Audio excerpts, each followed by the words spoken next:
Brother, it's a long road from Amistad to Toho.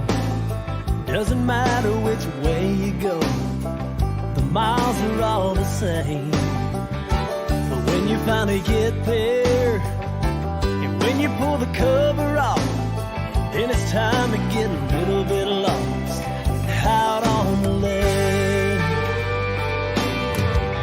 Gonna back this boat into the water, find a way to win a couple dollars. Where the man says there's a cold front coming down, bring it on, I've seen it all by now. I can catch them shallow, I can catch them deep, open water or the back of the creek. The wind and rain to me, it's all the same. I make a living playing this game, and I thank the Lord above every time I can.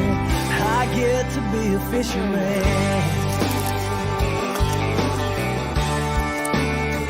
Come Thursday morning, I'll have me something figured out. It's not definite, but just about that I can make the cut. And I'm betting on Sunday that I'll be fishing solo, just me and my cameraman Joe. And with a little bit of luck, I'll have just enough. Gonna back this boat into the water, find a way to win a couple dollars. Where the man says there's a cold front coming down, bring it on, I've seen it all by now. I can catch them shallow, I can catch them deep.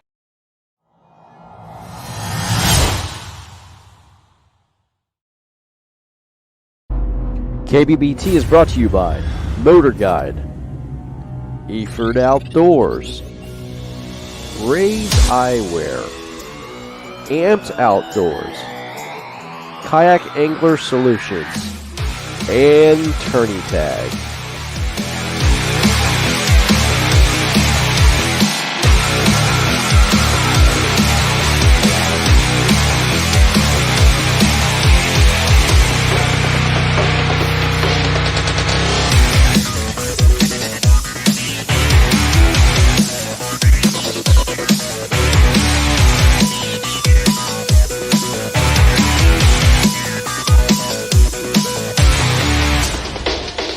Oh my God, dude.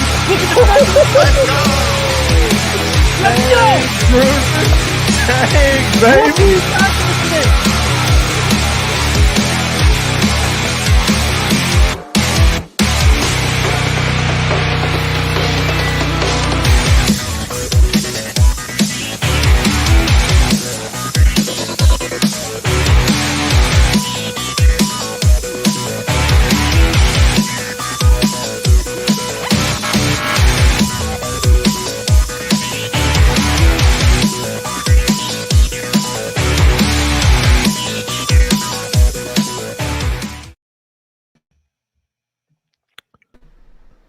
What is going on, everybody? Hope everybody's doing well. Welcome back. What a night last night, man. We did an hour and a half of nothing but bass fishing talk, kayak bass fishing talk. Can you believe that? Well, we have some special guests here. Todd, welcome, my friend. Welcome. Am I a special guest? You're always special, man. And we have a much better looking guest than Marcus Coates, Mr. Blake Knight from Texas. Thank you so much. I appreciate that. I appreciate that, guys. Man, I'm doing great. I'm doing great. Watched the show last night. Announce. Yeah, man, pretty excited to announce that you're going to be helping us out with the national championship. And, man, this is going to be fantastic. So, Greg, how pumped up do you get watching that entry video? Oh, Catching man, that big fish, man. Oh, dude, it's just, you were right there, man. I know. I watched it live. And I watched it every time. It still gets me jacked. So. Yeah, man. I'm so ready. Let me just say this. I went pre-fishing today. Just trying out some new waters, kind of some backup spots, you know what I mean? Just, just kind of messing around. No joke, guys. No joke. I never fished this water before. I've been living here all my life. Never fished this area at all. And just kind of looking at it on Google Maps, and I was like, man, this looks pretty good. And then I get in there, and I found lily pads, and I'm like, oh, I get super excited, right? Super excited about that. And there's just like basically deep channel comes in, and then there's a little like choke point, and then on the choke point was a lily pad field. Threw in a good old spinner bait on the pad line. First freaking cast, dude. First cast with the spinner bait. 19 and a quarter inch bass. Pretty soaked. Yeah. And then about 2 or 3 casts later, catch a 17 and a quarter. All I can say is this, and I shook off a ton more. If Jason Starley was facing me today, he's going home. he would have been home. It was a solid day. That's good, Greg. Welcome to the 95-inch club. The rest of America's on, except me and Caleb Helbig. So glad you could join the club. 95-inch club. We're going to get another person with us, Miss Lisa Washington. Hello. Hi. What's up? Thanks for joining us. Lisa's not in the 95-inch club. She's the 97. 97-inch club. Yep. Correct. Yeah, Correct. 97-inch club. Well, welcome, Praying guys. for our boy Siddiqui. I know. Yeah, exactly. So we're super excited. So anyway, I got something to say. I got something to say after that, real quick. Eric calls me today. He's like, "Think she's seriously on 97 inches?" And I'm like, "She's on a lake that can do it." I was like, "If she's on it, I mean, that means she's on the lake that can produce that." So, yeah, I don't know if she's catching 97 inches, but she's on a lake that can definitely do that. He goes, "All right, dude. We're going to Lake St. Clair. I'm not playing around." So he called me today and confirmed that we'll be heading up there probably Wednesday. So here's what gets me. I'm looking at some of these comments that are coming through right now. Todd, I feel offended. Absolutely feel offended. Not a daggone word about me or you. It's all about what's up, Blake? What's up, Lisa? What's up, Blake? What's up? They're probably. I see Mark Coates did write my name in a comment. Yeah. What club is Todd in? Oh, I don't know. That's the one fish, one Cinco club. Don't feel bad, guys. It's just all those Texas connections, Lisa, yeah, I know. I hear you, man. You gotta get your posse in. I understand that. Don't forget who butters your bread now.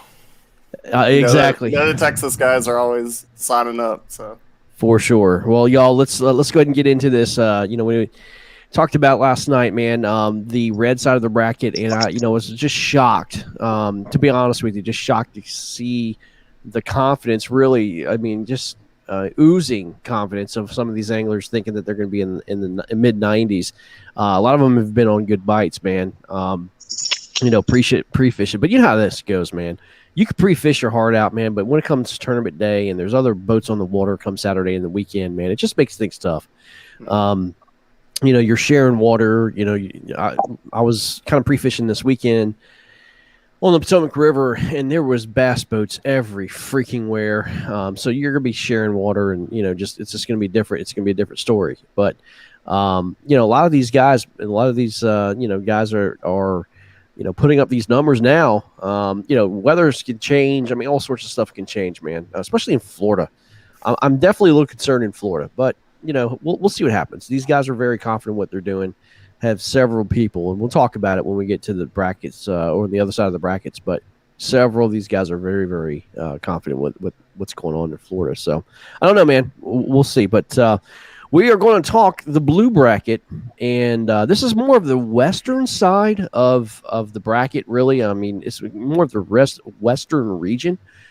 This is kind of how we did it. But, again, the reason why we did colors instead of north, south, east, west is because we had to mix some people up in those different areas. So anyway, let's go ahead and get to it, y'all. Here is the blue side, starting out with the number 1 seed, and that is Mr. Marty Hughes taking on Steve Kinnan from Louisiana. Now, Marty Hughes needs no introduction. So without introduction, here's Marty Hughes. What's going on, Marty? How are you, my friend? Hey, Marty. I had school today. Yeah. How's it now? Are things starting to normalize in schools?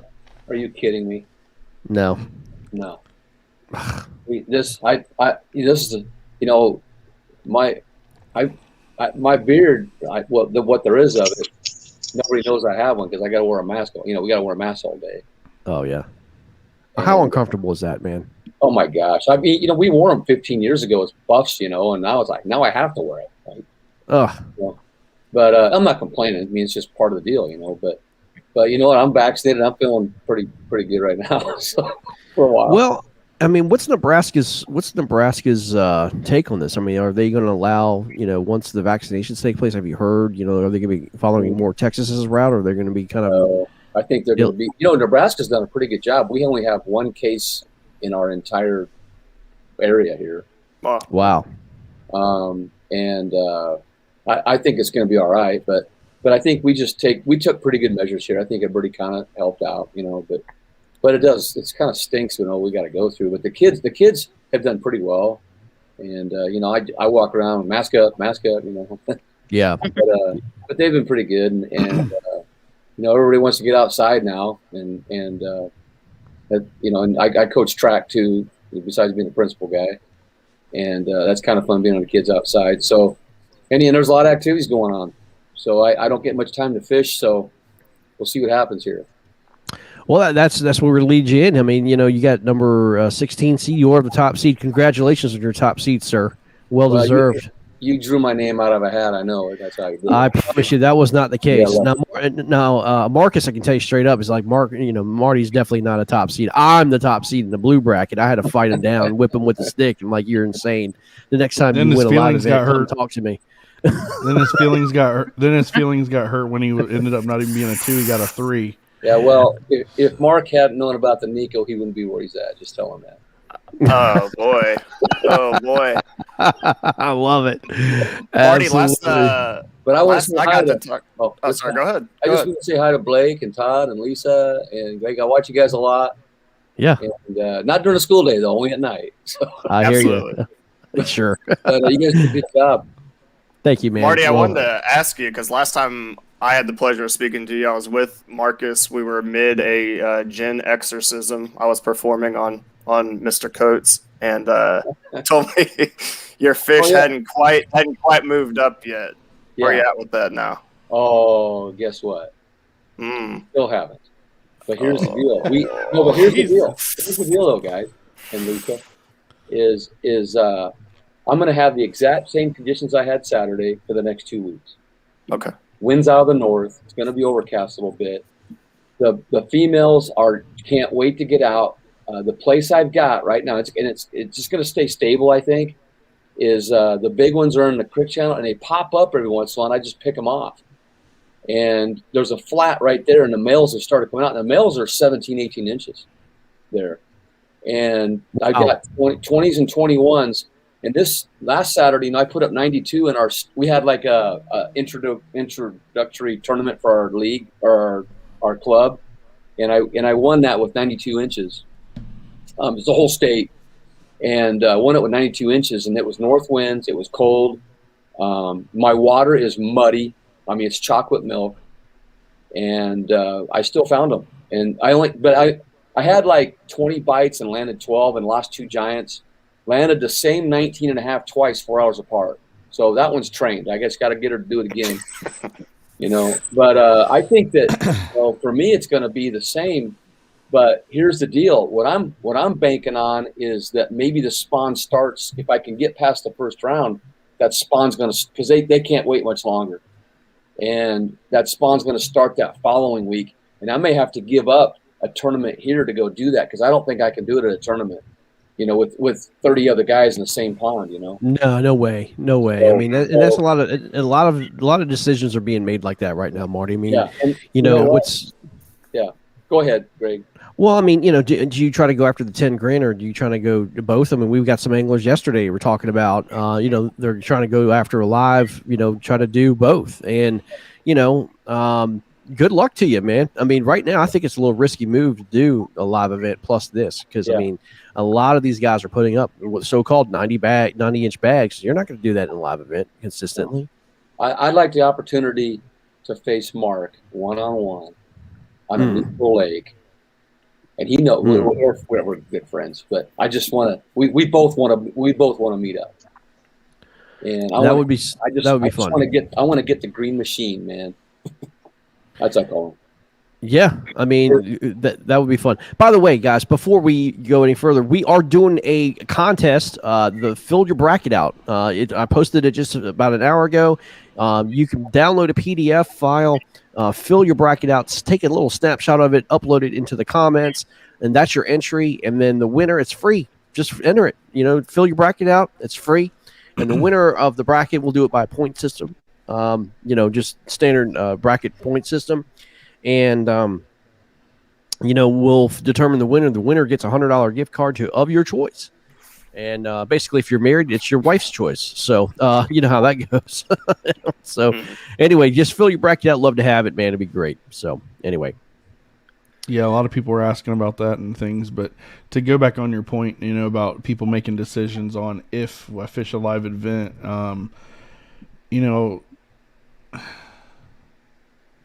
You've fished to qualify for this tournament. Yeah. You've qualified for this tournament. You're one of 64. What other tournament in the country? I can't think of one other than the DZ, the 10 house. Can you have a 1 in 64 chance at 10K? I don't know of any. So like Robert Brown and, Siddiqui before he decided this morning and, some other guys, when I think it's time to go ahead and just go all in and devote yourself to what you have in front of you, because at the end of the day, you don't want to be kicking yourself in the back of the head because you were 3 inches shy at a live event and at your home water you could have easily outdone what you did by 5 inches. I mean, yeah. So say that again, Todd. So Siddiqui's is going to Dardanelle. No, Siddiqui's going to Lake St. Clair.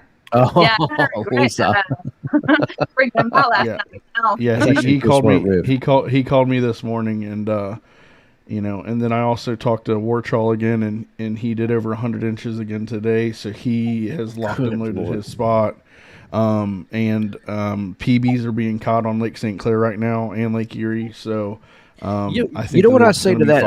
I've heard a lot of guys in Florida too doing the same thing. They're catching 100 inches over 100 inches. If I was facing a guy from,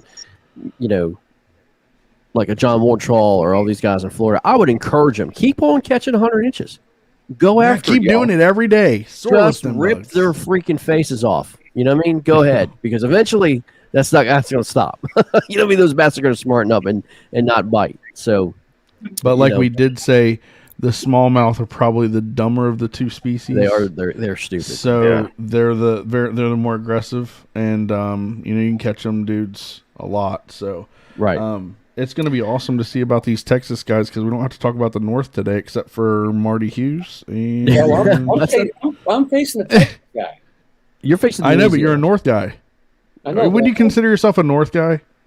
I consider myself like in the middle of nowhere guy. Like a Northwestern guy. I'm in the middle. I am right in the middle. Yeah, Marty, so I got to ask you a question, man. We know nothing about Steve Kennan. We know his dad. We know Rodney.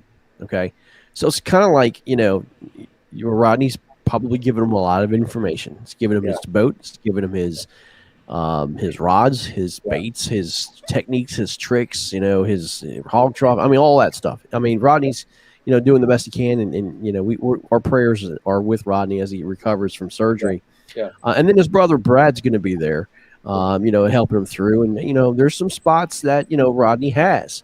And again, we don't know what kind of angler Steve is. There's absolutely zero events that he's ever fished. Right.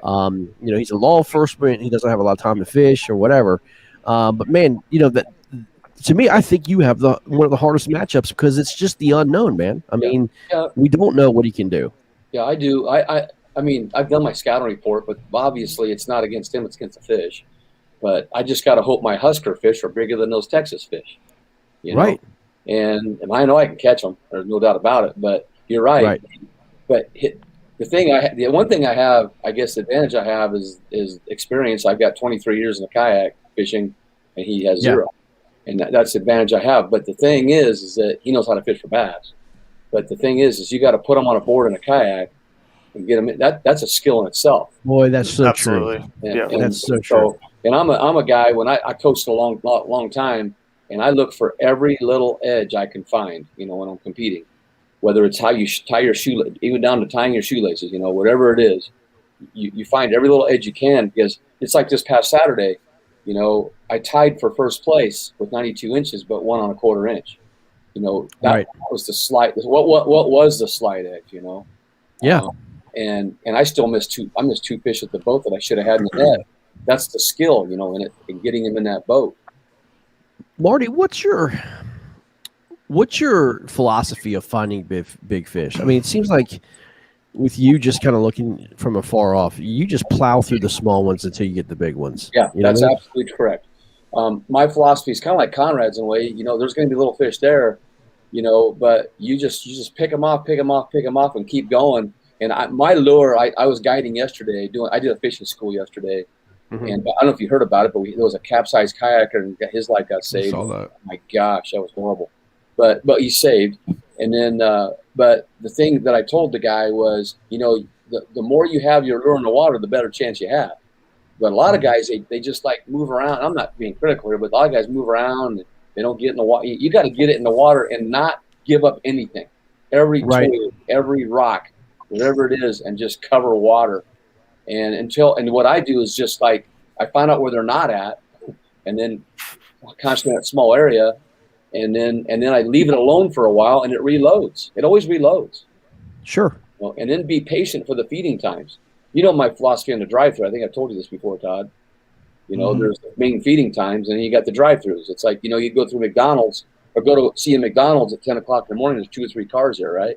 It's the same with the fish. There's always somebody eating. There's always somebody having something to So eat. Yep. my big ones usually come in those not prime feeding times. They come isolated times when, you know, I think I'll get a snack. Well, that chatterbait looks good. I'll eat it, eat that. So that's kind of what it's like for me. And I just don't stop casting from the starting time to the end time. And my arm's like a rag when I get done. I think that's what you'll see. I think that's what you'll see also when you get the top elite anglers in a room together and you ask them why are they so good at what they do. Those are the guys that cast so many times you're looking at them like, dude didn't even take a break today. Like your lure in the water is key. And these guys always have something in the water, and that is huge. And I think that is very common amongst the elite anglers. Yeah, to Marty's point, I was watching Guillermo talk earlier about his day. We all know he put up 110 and a half. He made up 10 inches in the last hour. Wow.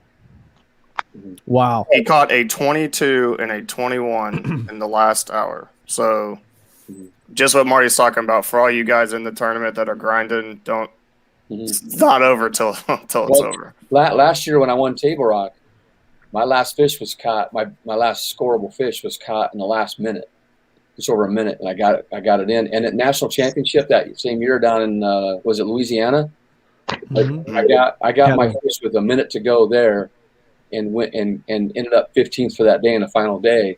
But I wouldn't even placed if I wouldn't have fished that last few minutes. And I lost 2 fish in that last 10 minutes. Right. Just kept going. Well, I'll say this: last year, we do have going back to your particular area. I mean, Ben Steele just got done with his national qualifier, and Ben actually put up like high 80s. Even with really crappy weather. So, I mean, I'm kind of looking at it as a base. I mean, and that's without having your fish move up and all that stuff. I don't know where he fished or how he did it, but he did catch it, high 80s in Nebraska. So, looking at that, I mean, you have to sit there and say, okay, 90, 91, 92 is not out of the question for you. Yeah, the thing right now, though, you guys, is that our ponds and our lakes are fish bowls right now. There's no weed lines yet. Right. They're coming, though. In the next 2 weeks, you're going to see weeds coming up to the surface. Now, I know of one lake that's pretty good around here. It's got the weeds already in the surface, but the water just isn't warm enough yet for the big gals to come up, to the edges. And they just aren't feeding. I caught a couple females last weekend that were big, but there's not very many being caught right now. But I will say this, though, like in our our monthly challenge thing, Western's got a 21. Another guy, 2 guys might have 21s. So they're sporadically coming up, And I think right now we've got 5 or 6 guys over 92 in Nebraska on that, in Iowa on that challenge. So it's going to explode here in the next 2 weeks. And in the third week, do we fish like we fish 1, 2, 3? Then what happens after that? No, it's It goes- 1 and then 2 and 3 are together. 2 and Yep. 3 together, then nothing after that, right? We go Then to nothing after that. Then we go to the lead 8. Man, Yeah, that's then the we week go it's going to explode here. Is that fourth? yeah. Well, I mean, hey, here's the deal. I mean, a lot of these fish have been coming in early, man. The max times have been coming in early. We're seeing that all over the place. So you never know. I mean, you can't time it perfectly. You have a new moon phase coming up, man. It's just going to be. I'll tell you what. I can't wait to see this leaderboard. I just got paid. I just got paid, Greg. $425 just came in my PayPal. Thanks, whoever sent that. I don't know who said that. What wasn't me? It was Steve. It was Steve Kennan. He was saying there's 425 to go home in that fish. Yeah, take it. Right. I just hope nothing happens this week that I can go fish. I know. I hear you, man. Marty, I'm a little worried about you though, man. Everybody else been coming on saying they've got 95, and you're a 1 seed, and you've only got 92. I'm not worried. I'm kidding. I'm totally kidding. No, I hear you, man. Well, Marty, we'll let you go, man. Thanks for coming on tonight, man. We love having you with KBBT, man. Thank you so much for your support and all. Just being a great ambassador to the sport, man. I mean, you're a true gentleman, and we love watching you fish, and man, what you do for each and everybody, and the kids, that you're teaching and all that good stuff, man. Man, we're just so we're humbled to have you fish with us, man. We appreciate it. Well, I really appreciate you guys and everybody in this. Everybody's pretty cool, and I hope we've missed each other so many times. Seen Todd many times and Mark. Oh, I know. But Greg, you got to come out of hiding when I go down that way. Oh, trust me. Hey, by the way, here's a little tip. Maryland shut down April striper fishing. Can't fish for striper in Maryland. Yeah. Wow. Prime season. That's when the 50-pounders come in. They won't let you fish for them. Well, terrible. there was that trip. I know. It's terrible. It's terrible. Okay. All right. All right, buddy. Listen, we'll let you go, man. All right. Take care of yourself. Okay. Okay, well, Marty. All right. That was the great one, Marty Hughes. Guys, I mean, look, it's going to – I don't think that's going to be easy, by any means. I just don't think it's going to be easy for him. But, we'll see. We'll see how it works out. Yeah, that area, the Kennans, where I think they'll be fishing, we all know what it can do. So a lot of unknown there, like you said, Greg. Yeah, no doubt. Well, the next matchup, boy, another 8-9 matchup. And we talked about this the other night. The 8-9 matchups, man, I tell you, it's Big Moon. John Mooney taking on Kyle Schroeder from Texas. 2 Texas guys, man. Kyle, I got to face Kyle in the bracket. I think it was in the Elite 8. Yeah, in the Elite 8. And he, Kyle knocked me out, man. Put some big freaking fish on the board, and just took it to me. So yeah, it was. I mean, he was on big fish early, and I even caught a 24.25-inch fish, and I couldn't beat him. So I mean, that's how bad it was.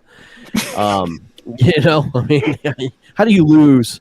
How do you lose with that kind of fish? But I did. So, but that's how good Kyle was. I mean, Kyle was just very, very consistent with it, man. But speaking of this matchup, we've got Big Moon with us. What's going on, Mr. John? Big Moon.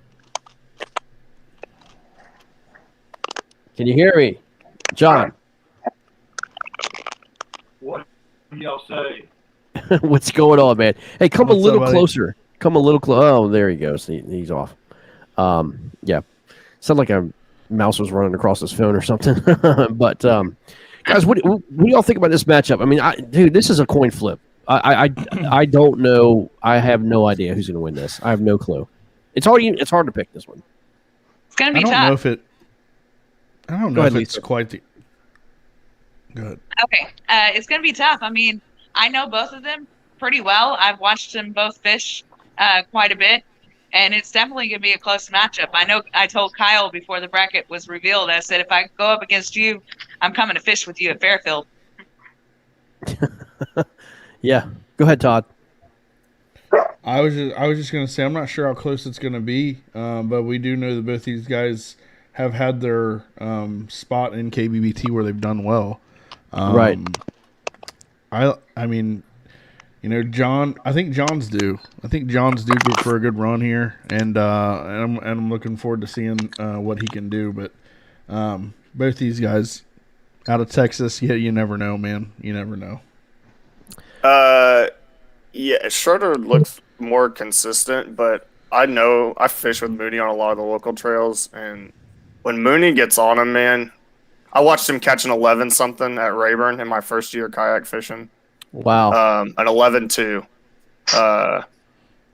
And I know for a fact 2 weeks ago he went out and put up 106. So Mooney is. I think Schroeder's consistency and Mooney is. I mean, we've seen he's had some good runs. He's had some meh days, but when Mooney gets on him, he can really get on him. I mean, now, correct me if I'm wrong. These guys are they're both from Texas, but I think John is more from East Texas and Kyle's more South Texas. Is that right? Yeah. Yeah. Okay. Yeah. Yeah. I mean, hopefully Kyle will be coming on. But Lisa, I mean, you know Kyle. I believe he's on your team, correct? Yes, Is he on your team? Okay. Yes. Yep. So talk about. I mean, Kyle's not here. He will be here hopefully in a few minutes. But talk about Kyle, man. You seem to you have him on your team. You fished against him, or you know of him. So, what do you think? What do you think his potential is to put up? I think he can go pretty close to, the usual 95 that's been going around. Because they're going to be pretty much focused on at this point. So they're going to be feeding. He said that April is his favorite time of year to fish at Fairfield. So, amen. Yeah. I'm just going to, guys, I have to do a little math here. Okay. So 95 inches is 5 19-inch fish. Okay. Everybody's coming on saying that they're going to catch 5 19 plus fish. They're going to average. they got 10 hours.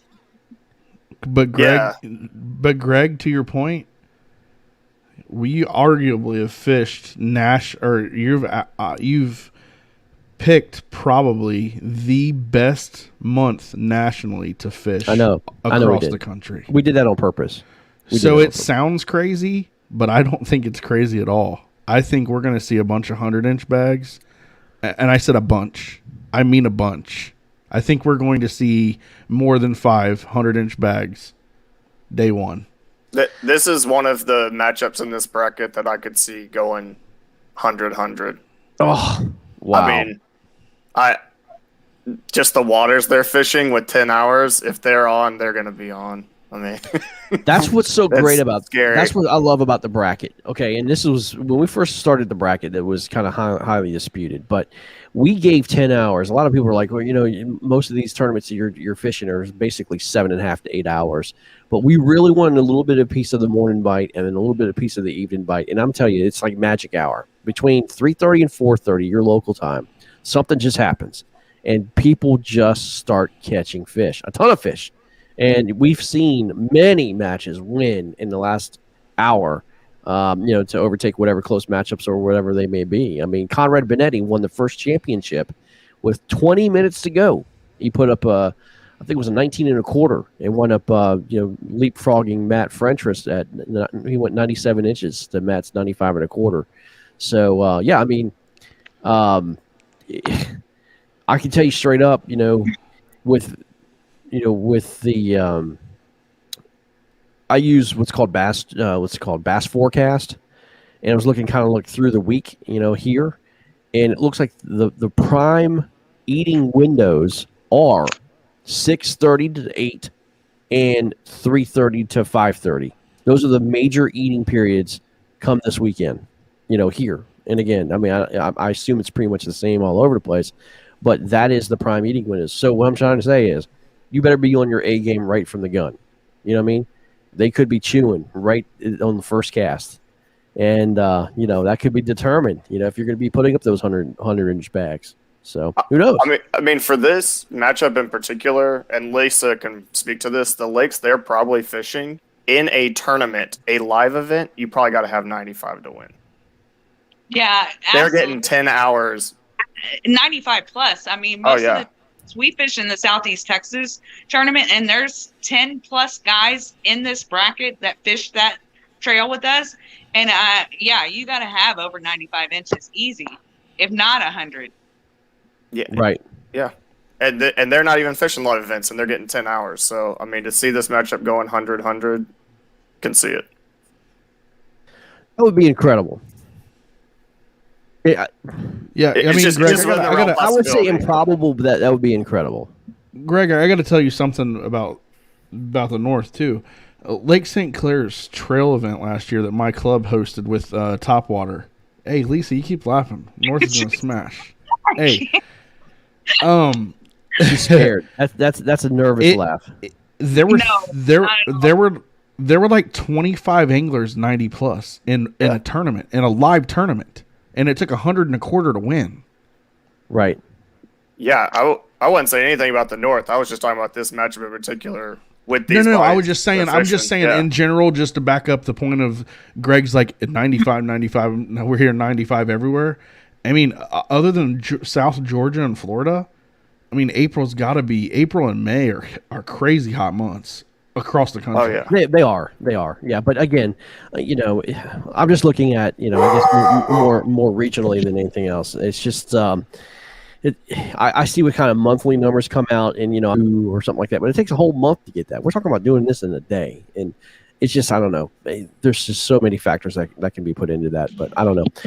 But let me see if we can get our friend Mr. Kyle Schroeder on. I don't know if Kyle, can you hear me?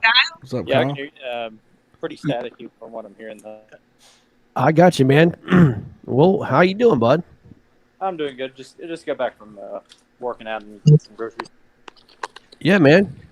Well, dude, congratulations on your successful qualifying bracket. You did. I think you were definitely in the final four, but had a great showing there.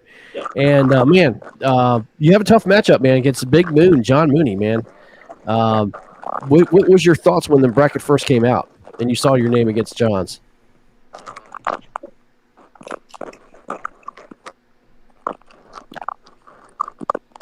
Nope. There we go. It's gonna be. I've known John a decent amount of years now. We're having good old Texas. That's good old Texas. Todd, did you see Marcus's comment? I saw it. I like Mooney's comment. All right, let's see if we can get back. Let's see if we can get Kyle back here. John, I don't know if you are listening. I think you're listening. If you can try to come back on, that'd be great too. There we go, Kyle. Yeah, they just completely started just breaking up and just kicking me out. Yeah, I hear you, man. So yeah, when you saw your name next to John's, man, what was your thoughts? It's gonna be a good matchup. I'm not scared or anything. Yeah. All right. So your prediction, man. I mean, Blake. I've known John for a few years now. He's a pretty cool guy. So it'll be a fun matchup.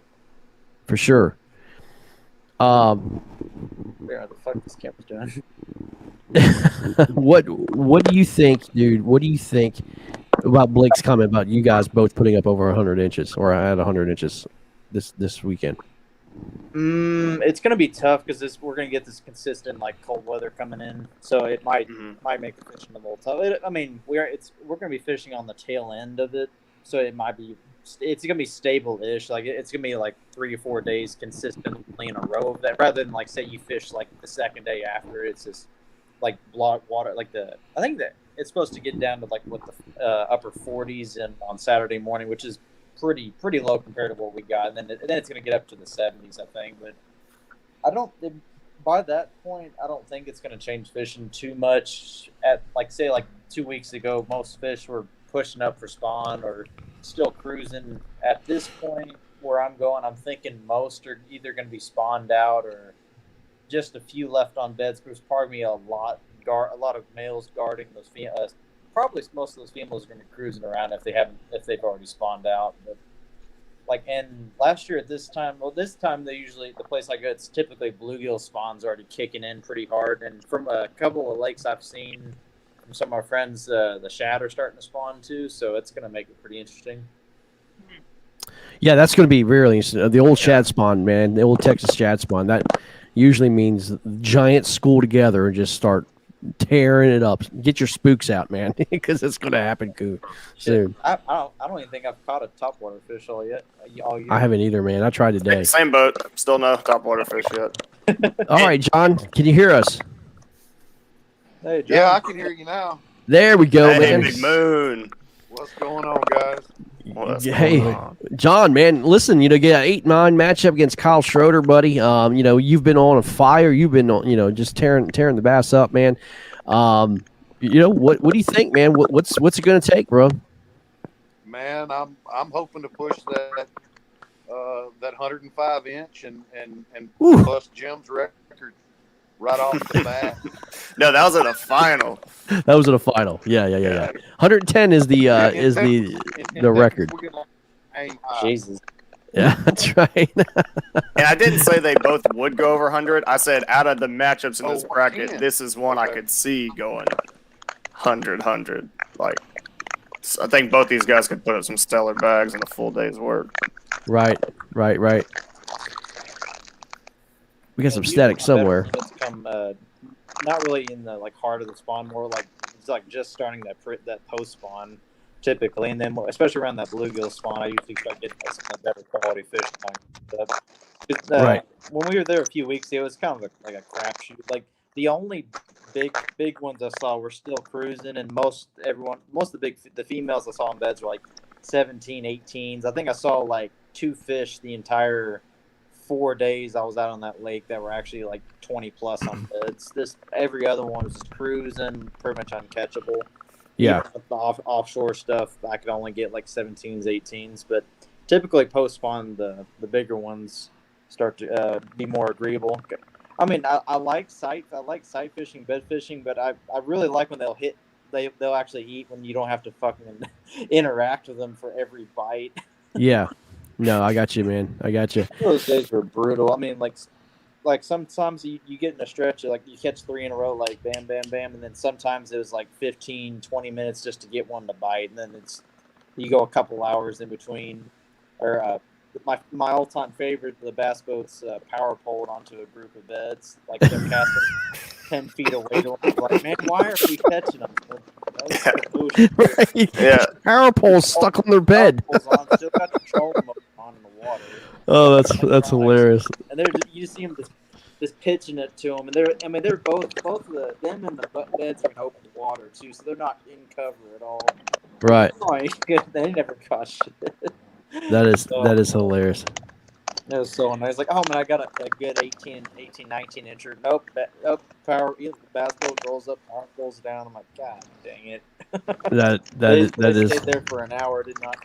They caught like a couple, like 12, 13 inches out of some reeds, but oh man, that annoys the hell out of me. But it happens. Oh yeah. A lot of that bull traffic shouldn't be there, you know. So, John, are you going to be? I mean, what's your strategy this weekend, man? I mean, are you going to be cypress tree hunting, or are you going to be, you know, grass? Or what are you trying to go after this weekend, bud?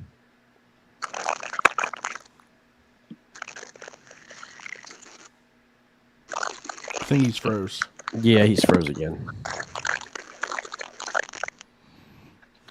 Yep. All right, we just can't seem to talk to John here. Well, here's what we're gonna do, guys. I mean, you know, let's. I think both of them are pretty much gone here. But again, this is gonna be a very interesting 8-9 matchup, guys. You know, you heard them. I mean, they're not scared of each other. I mean, they're looking forward to the challenge for sure. And man, this is gonna be great. So, I can't. You know, again, I can't wait to these matchups, man.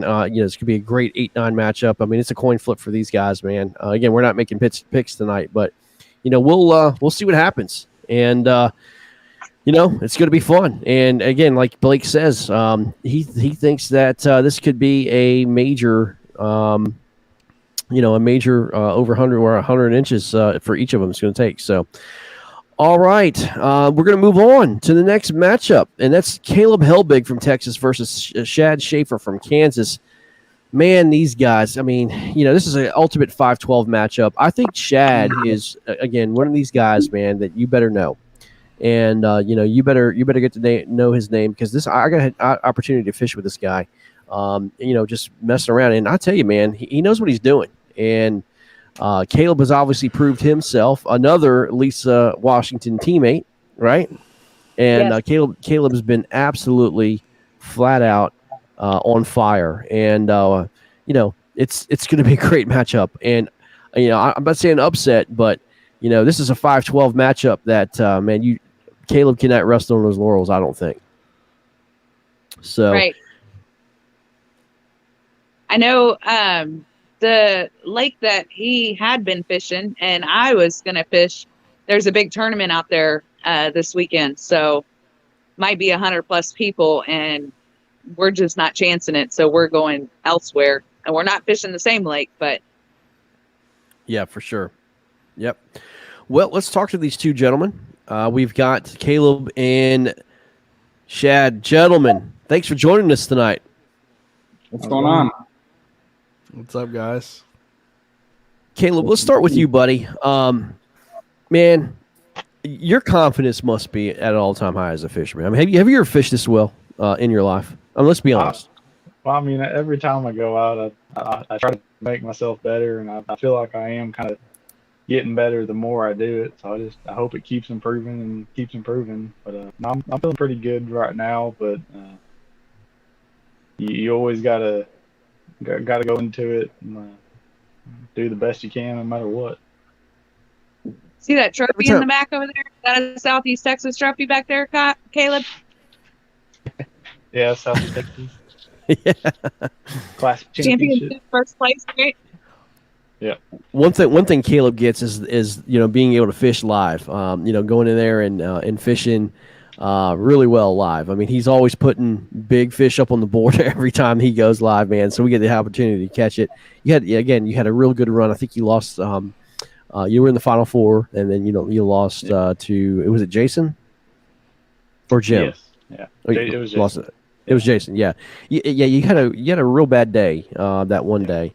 It was just I think it was the wind, right? You had a real bad windy day. I kind of had to change lakes last minute, and I was fighting the wind. And when I got where I was at, I should have moved immediately because there was a boat tournament going on at that little area, and just some bad decisions. And I think that's where I'm still trying to improve as an angler, is being able to make some better decisions on the water to put those bigger fish in the boat. But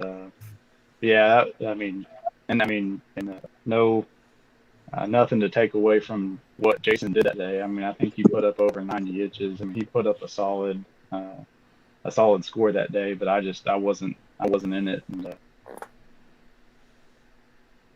ended up getting knocked out. Hey, that's what happens. I mean, it is what it is, man.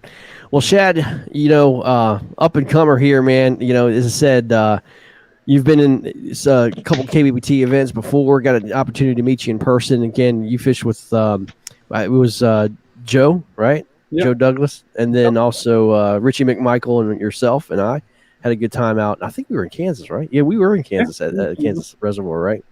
Yep. And it was a good time. 30-mile-an-hour winds. That was a lot of fun. But man, we actually did pretty well. Yeah, I've upgraded since then. I'm not paddling no more. I got them pebbles to keep up with y'all. Oh, I felt so sorry for him, man. He was paddling in 30-mile-an-hour straight winds. I'm like, dude, do you need help, man? I mean, I got a rope, man. He's like, nah, I got it.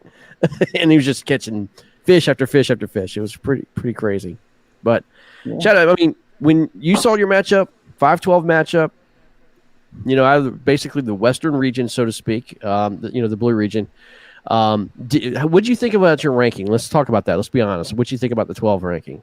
I mean, I didn't mind it. I'm still fairly new to kayak fishing.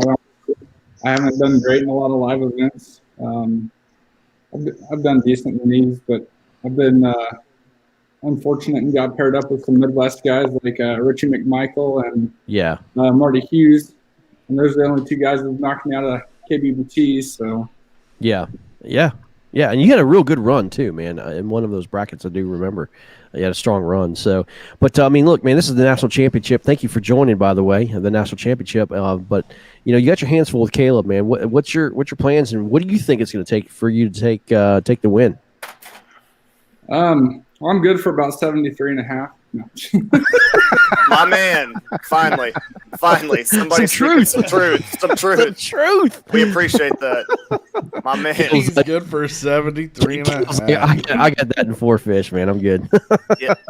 Straight kill. It's going to take in the 90s. I mean, it's April. Fishing's on fire in a lot of places. You know, I've let my spots that I know I'm going to go to hit. I've let them rest and haven't touched them for 4 weeks or so. I mean, I know the fish are there. So, and my spots are close enough together. I can move, and that's where I messed up with Marty. Is I was stubborn and didn't move. You know, right. The bite wasn't there, and I just thought it was. I just kept thinking it was gonna pick up and never did, and I didn't move. I'm not gonna make that mistake again. So, yeah. How confident are you? I mean, you're talking confidently. I mean, you're talking about, you haven't touched your waters in 4 weeks, and the fish are there. I mean, the air temperature's getting right, water temperature. I've fished. I just haven't fished in the exact spots I know I'm going to hit for this, because I know those spots are solid. I mean, there's no reason to go beat a dead horse. And I just rather leave it alone. So, do you think that your spots will allot you mid-90 bag, or what do you think you can get out of out of those areas? It has in the past. I mean, I did our March monthly and put up 96, but I mean, it wasn't all in one day, but I also didn't fish a 10-hour day during March either. So, I mean, I know my spot. I know I was catching 20s and 19s on those spots. So. Yeah, I mean, Greg, like you said, this is a true 12-5 seed. I mean, you have a clear, maybe a slight favorite here when you look on paper, but you have someone that's coming in confident, someone that's dangerous, that has good waters and has shown well previously. And this, Shad and Caleb, this is going to be one heck of a matchup to watch. You've made it nationally and worldwide when KBBT's actually made it now to where you're getting spammed messaged by people in Australia right now. So I don't know if you're watching those comments, but I have no idea who these people are. We're talking about barracuda fishing and everything else. Guys from Australia spamming us. You made it when that happens, man. But anyway, moving on. Yeah, and I mean, Shed 80s is still a great bag, and Caleb will still have to put up fish to beat that. I mean, as many people come on here and say, "Oh, it's going to take 90," it's 90. I mean, we all know the reality of being in these tournaments. Yeah, I mean, your water has 90s, but you're not going to catch them. I put up 95 in this spot in October, so I think April should be better than sure. So. Yeah, I'm just saying. I mean, if you got 78, you got 78. Well, I see the confidence over there with Shad. I feel it. I do, man. I feel it too. I do too. So I mean, I guess the issue is being in Kansas, man. I mean, is that wind factor? I mean, both you guys are in Texas, and I mean, have you guys looked at your wind forecast?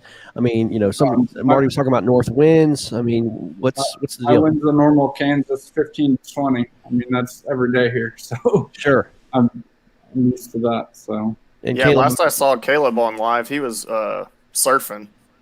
Yeah, for a while. I don't think it's supposed to be that bad this weekend. I think they're showing kind of early mornings around 5, later in the day to probably around 15 out of the northwest. I think the one thing I'm not necessarily worried, but just curious to see how it's going to pan out is I know they're showing some thunderstorms and stuff like that rolling through. And I don't know if y'all's weather channel is anything like ours. It's never accurate. Even maybe the hour or two before you're out there, it'll be somewhat accurate, but I don't know what to expect. I don't mind a little bad conditions. It kind of keeps other people off the lake and lets me get to some of the areas I want to fish by myself a little bit easier. But other than that, I'm just going to kind of wake up Saturday morning and roll with the punches on it. Yeah. Hey, Caleb, I got a question real quick. I glanced at the weather, and it looks like Texas, or a majority of Texas, might be, like Blake said, going through some type of long snap of a cold front come through. It's going to be there for a while. Do you think that that's going to affect your bite, or is that something you're not worried about, since that, like Blake said, is going to be there a couple of days before, and then fish are going to be acclimated to that weather? I think it can definitely affect it. I didn't get to fish that type of weather this last weekend. I fished it the weekend before. And the fish didn't seem to be moved around too much. So I'm hoping with it kind of being set up for several days, the patterns will kind of be evened out. They'll be ready to eat. Yep. And I'm thinking it'll be all right. We've had enough warm weather pretty consistently where it's going to be pretty cool this weekend, but I don't think it's going to be enough to affect the water temperature too much. That's kind of what I'm hoping.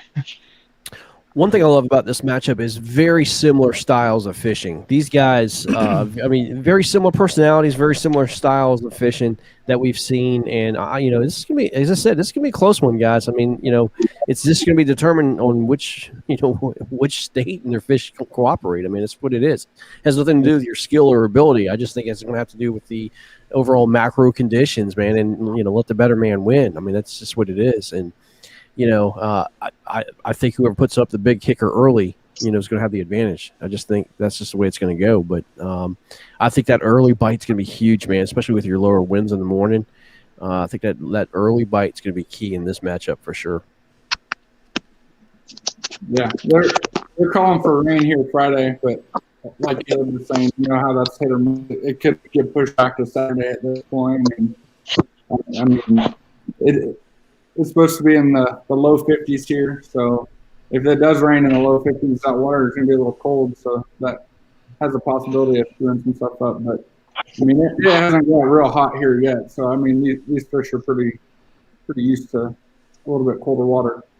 Yeah, absolutely. So, well, guys, thanks for jumping on tonight. We appreciate it, man. We wish you the best of luck. Again, another great matchup to look for. I mean, dude, all these matchups are fantastic, and this is another one that's just going to be very interesting. So, looking forward to seeing you guys duke it out and see what happens. Oh, thanks for having me on. Looking forward to getting out on the water. All right, boys, be safe out there. Hey, good luck Saturday, guys. Take care. Bye. Yeah, Lisa, everybody's commenting about your brown bag in it, man. She's dropping 40s in brown bags. My wife texted me and said, "Is Lisa drinking a smoothie?" It's actually a Pepsi. Nope. It's actually a Pepsi. She wants it to look like a Bud Light. Yeah. Oh, now she kicks herself off. Couldn't take it. Couldn't take it, exactly. Oh, that's hilarious. Well, all right, guys, our next matchup. Oh, then this is going to be a fun one to watch, too. And Jeff Isham from Texas taking on Catherine Field from Utah. Both of them, I understand, are going to be in Dardanelle. That's going to be a lot of fun to watch. And, well, let me see. Let me get Lisa back on. I think she hit the wrong button. Okay, I froze. But it's a Bud Light. But it's cold, and I don't like to hold the cold can, so it's just better with a brown bag. It looked like a pretty big can of Bud Light there. A koozie. 4 ounce, Okay. One for bed. It's one for bed. It puts her to sleep. One for bed. That's right. Exactly. A little nightcap. All right. Good stuff. Well, let's talk about this matchup. We've got joining us the Dreadlocks man himself, Jeff Isham. Man, what is going on, brother? Oh, not much. How are y'all? Thanks for joining us, man. Yeah, Thanks for joining us. Hey, are you confirmed you're going to Dardanelle this weekend? I am not going to Dardanelle this weekend. Oh, wow. What changed? Coloring with crayons. What's that? My house flooded. Oh, no. Oh. So, are you going to be able to fish this weekend? Oh, yeah. That's good. Just give the maintenance man your key to the house and say, I'll be back later tonight. Dude, what happened, man? What happened? Is it the rains or, did your sump pump fall? So we've had all kinds of crazy weather, but my hose that goes to the toilet, the little $5 hose, busted and sprayed water all over the house all day long. Oh, my gosh. Wow, I'm sorry to hear that, man. Yeah, it's a mess. That's why I'm in my office right now, because it's the pretty much the only room that has all its walls in it right now. Oh, man. Wow. Oh, wow. But, so you have to strip out all your baseboard and drywall? Yeah, we had to cut like the 18-inch, all the drywall off the bottom, exterior walls, and floors ripped out, and all that fun stuff. Well, I take it you haven't had a chance to pre-fish then. Your pre-fish has been non-existent, right? You're just going to go wing it. Yeah, pretty much. I mean, I did go and fish Sunday just because I needed a break, but not where I'm fishing Saturday. Right. Well, I mean, you're taking Catherine Field on. I mean, we know that. Look, Catherine's actually a giant killer. I mean, she's had history in this bracket of taking out some. She took out Christine Fisher, Yeah. and then after that, Todd. Do you remember who she took out after that? I'd have to go back and. This was in the bracket of 128. But anyway, she took out another big name. I think it was Joel Spear. I can't remember who it was, but anyway, she took out two pretty big names. Out of the bracket, and she can move on. But she is fishing Dardanelle in a live event. And, she's still trying to learn her ways. But, Jeff, I mean, like you've done this plenty enough. Anybody can beat anybody at any certain time. Absolutely. And, you can't just be overconfident going into it. But you're that kind of guy. You don't take anything for granted, for sure. No. But so are you willing to say where you fish, or are you just going to say that you're going to be throwing moving baits in some water? It doesn't matter to me. I think everybody probably knows where I'll be. But I got you. Guess. If you guess it no. right, I'll tell you. If not, then I'm not telling you. I'm not saying a word. Does it end with a field? Yes. I bet it starts with a fair, right? I got you. Well, I mean, I'm sorry to blow your secret sauce, Jeff. I apologize. I'm pretty sure at this point it's not that secret anymore. But no, I hear you, man. So, what's the bite like down there, man? We talked to several people that may or may not be fishing that area. Some have done well, some haven't. But I mean, the weather has been so crappy and the wind has been so brutal down there. It's been really kind of hard to get a gauge of what's going on. yeah, I had no idea. Right. I was there 3 weeks ago. Did pretty well. Yeah, for sure. What do you think it's going to take to win your matchup? A quarter inch more than Catherine has. There's an answer for you. More deep thoughts by Jeff Isham. Right? It's like I'm either going to win or I'm going to lose. Yeah. So yeah, have you talked to Catherine since this all happened? Have you messaged her or anything like that? I have not. No. No, gotcha. Okay. Yeah, I mean, she was pretty excited when she saw that she was fishing against you. She thought it was an honor for sure to take you on. Saw some social media posts and stuff like that, and she highly respects you, man, and she's definitely not taking you lightly. But again, she's going to be at Dardanelle, which I hear is doing pretty well, and I saw she caught a 23 incher in pre fishing, so she's pretty excited about that as well. So again, you just never know, man. I hope we put on a show. I hope it's close. Oh, exactly. Quarter of an inch, though. Yeah, no doubt. I know I would not want to go against you, Jeff, on the first round. I'm sorry, I didn't hear you. I said I would not want to go against you on the first round. Oh, well, good, because I don't want to go against you on the first round either. Oh, well, thank you. That's funny. Well, so I do have a question for you, Jeff. What in the world made you decide to fish with Marcus Coates and the Lone Star Bandits? What were you smoking when you said yes? Man, I'm not. That's hilarious. It was probably a little too much Mexican beer or something. I don't know. You got to get in that. Yeah. He's better than he is an angler, I'll tell you that for sure. Yeah. No doubt, man. I can't wait. I mean, this upcoming season for the KFL is going to be exciting, man. But again, Jeff is he's a member of the Lone Star Bandits, which is a stacked team out of Texas. But hey, they can be beaten. It's like we said, anybody can beat anybody at any certain time. So it's going to be a lot of fun to watch, man. Jeff. Well, listen, we won't take too much of your time. We know you got a lot of work to do, man. I'm so sorry to hear about your house, man. Honest to goodness, man. That's terrible. Insurance is for. Yeah. That's right. Yeah. Thank God for it. Yeah. Did you tell them that all your fishing equipment was completely ruined and you need all new equipment? Well, I was trying to figure out how to tell them that getting it wet ruins it, but I haven't. If y'all have an idea for that. It does. I mean, bearings break, everything else breaks, man, So new drag. You need new drag system in every single one of them. Yeah. So I did break my 180 drive, so maybe I can tell there you them go. definitely. deteriorating Yeah. in the high water or something. I don't know. Well, that's I it. can It's- definitely empathize with breaking drive parts on Hobie. I think I've replaced 5 or 6 parts in the past 3 outings, so not great. Yeah, it's crazy. Yeah. Jeff, you do fish a Hobie, right? Yeah, you have a Hobie PA Yeah, 14? fish out of a Jackson Sunday. So Really? yeah. Okay, what happened there? Oh, I was just fishing a spot where it was easier to get in and out of, other than having to haul that whole ship around. No kidding. I Yeah. do have a question for you, man. I mean, you've been in the kayak industry for quite some time. You've been fishing a long time. What do you think about Hobie getting bought out with a private investor? What do you think is going to happen? I mean, I've heard a little bit about that. I don't know much about who bought it. I mean, hopefully they're, going to listen to their consumer base and not change stuff up too terribly much. But hopefully they can figure out that supply chain and start getting Hobie stuff out. I was gonna say, if they'll just supply parts, man, I don't care what they do. It's been a pain to get. Yeah. Been having to scour Amazon or Craigslist looking for parts.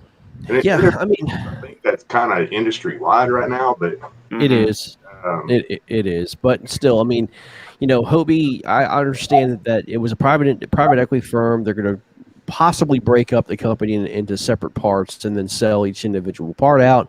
The question would be, number one, what's going to happen with Hobie kayaks themselves. I mean, I don't think Hobie kayaks is going anywhere. I really don't.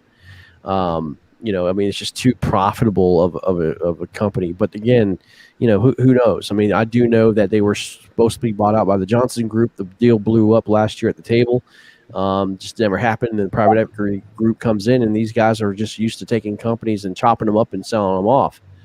So it's going to be interesting to see what happens there. And another thing too, I mean, what's going to happen with the tournament series? Here in the next couple of years. Hopefully, the tournament series won't go away. I mean, that's a great series, man. Right. But a lot to think about, man. A lot to think about with Hobie. So Clifton Allen said they cut the Hobie team. I didn't hear about that. They already cut the Hobie team. Really? Wow. I didn't hear about that. Clifton, if you saw it on Facebook, you already say Facebook is fake. So. Well, no, but it makes sense because I mean I don't know if you follow professional like boat fishing, but the Johnny Morris group, I think it's called Whitewater or something like that. Their group got rid of all professional sponsorships on all their boats. So I mean, it's not just an unheard of thing to do. I mean, there's like none of the Ranger boats or anything like that. That's why Scott Martin went over to Skeeter, but all that whole Johnny Morris Group, Whitewater, I think it's called, they just quit right off the bat, quit sponsoring and giving money to professional anglers. They'd rather give it to influencers, like Instagram influencers and such. So I don't know if it's a good move because I don't think an influencer from Instagram has got as much outreach on the true angler as much as a professional angler does. You agree? Is that question for Jeff? No, for anybody. For anybody. I mean, nowadays, I don't know. I mean, because it's all going social media stuff. Like, people aren't really watching stuff like that. I mean, we do because we fish all the time. But yeah, all right, I'll be that guy. I'll be that guy. Like, this is just the Guggen influence. I mean, it is. It's the Guggen. How many for sure kids I see that wear like their clothing or they're in Academy buying Guggen stuff, and I'm like, I'm not saying it's bad stuff, but that's where that culture comes from. Yeah. I mean, we've seen how revolutionized it's been. For us, the anglers, I don't go to get informative information from a Guggen YouTube channel, like a thumbnail clickbait. I want to watch guys that I want to watch the pros. I want to listen to Greg Hackney talk about flipping a jig, not some kid that has money. So I don't know. I don't think it's a good choice, but I get why they do it. Yeah. I mean, love it or hate it, that's the world we live in right now. And I mean, it all comes down to the bottom line. I mean, if we see it from a angler perspective, but they see it from a business perspective. They're in business to sell bait. So, or, whatever their product is, kayaks or boats or, jack plates, whatever they're selling, they want the most bang for their buck, and you can't, be mad at them for that. We may not agree with how they go about it, but But I mean, I think there's a lot of niche markets that cater to hardcore anglers versus just some 12-year-old kid watching a YouTube video.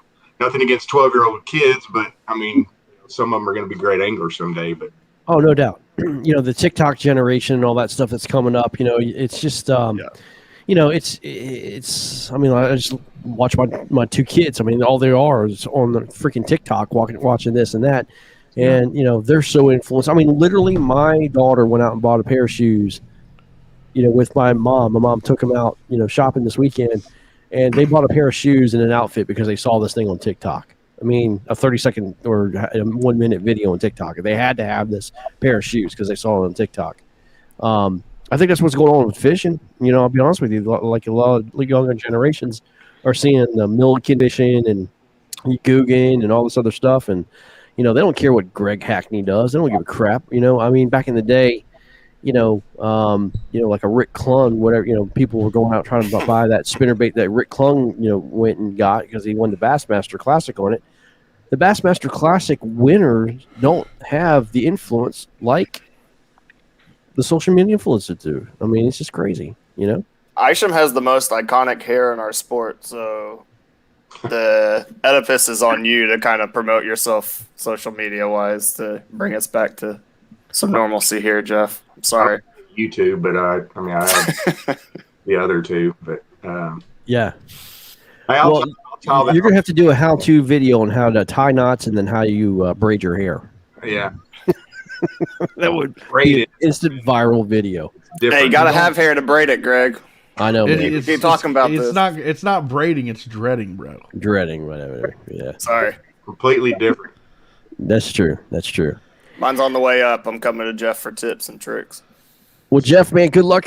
Man, stay safe out there this week. Dude, get your house fixed, man. Sorry to hear that, dude. I know you got better plans, on your mind, but this is a guy I think is got a run in him, to make it to the Elite Eight. I mean, this is, he's one of the favorites, I believe, man. I really do. And it's gonna be kind of tough to beat this guy, especially where he's fishing. But anything can happen. I mean, my God, Marcus beat Jeff Isham on the Sweet 16 round, so anything can happen. But Jeff's serious, but he's a serious fisherman, man, and I wouldn't want to face him. Let's just say that. Yeah, great in live events. If he makes it to the 8, he's great at. Yeah, look out. This is Southeast Texas Trail that me and Caleb and quite a few other guys fish, and most of the time he hits it out of the park. Yeah, no doubt. So they're definitely the Texas hit list that when they're in a tournament, I'm like, damn it. And I shouldn't be on that list. So when I see your name on the list, I'm like, damn it, man. Okay. Now I have to have 90 something. That's great. So yeah. I am fishing. Y'all were talking about this earlier. The following weekend, I am committed to a live event, so I will be on Choke Canyon the next week regardless. Oh. It's Choke. It's Choke. But I don't know. Yeah. Crazy. Well, Jeff, buddy, take care of yourself, man. All right. Thanks. Good seeing you again, my friend. Yeah, y'all too. All right, take care. See you, Jeff. Good luck. Later, Jeff. All right, that was Jeff Isham, the one, the man, the myth, the legend there, man.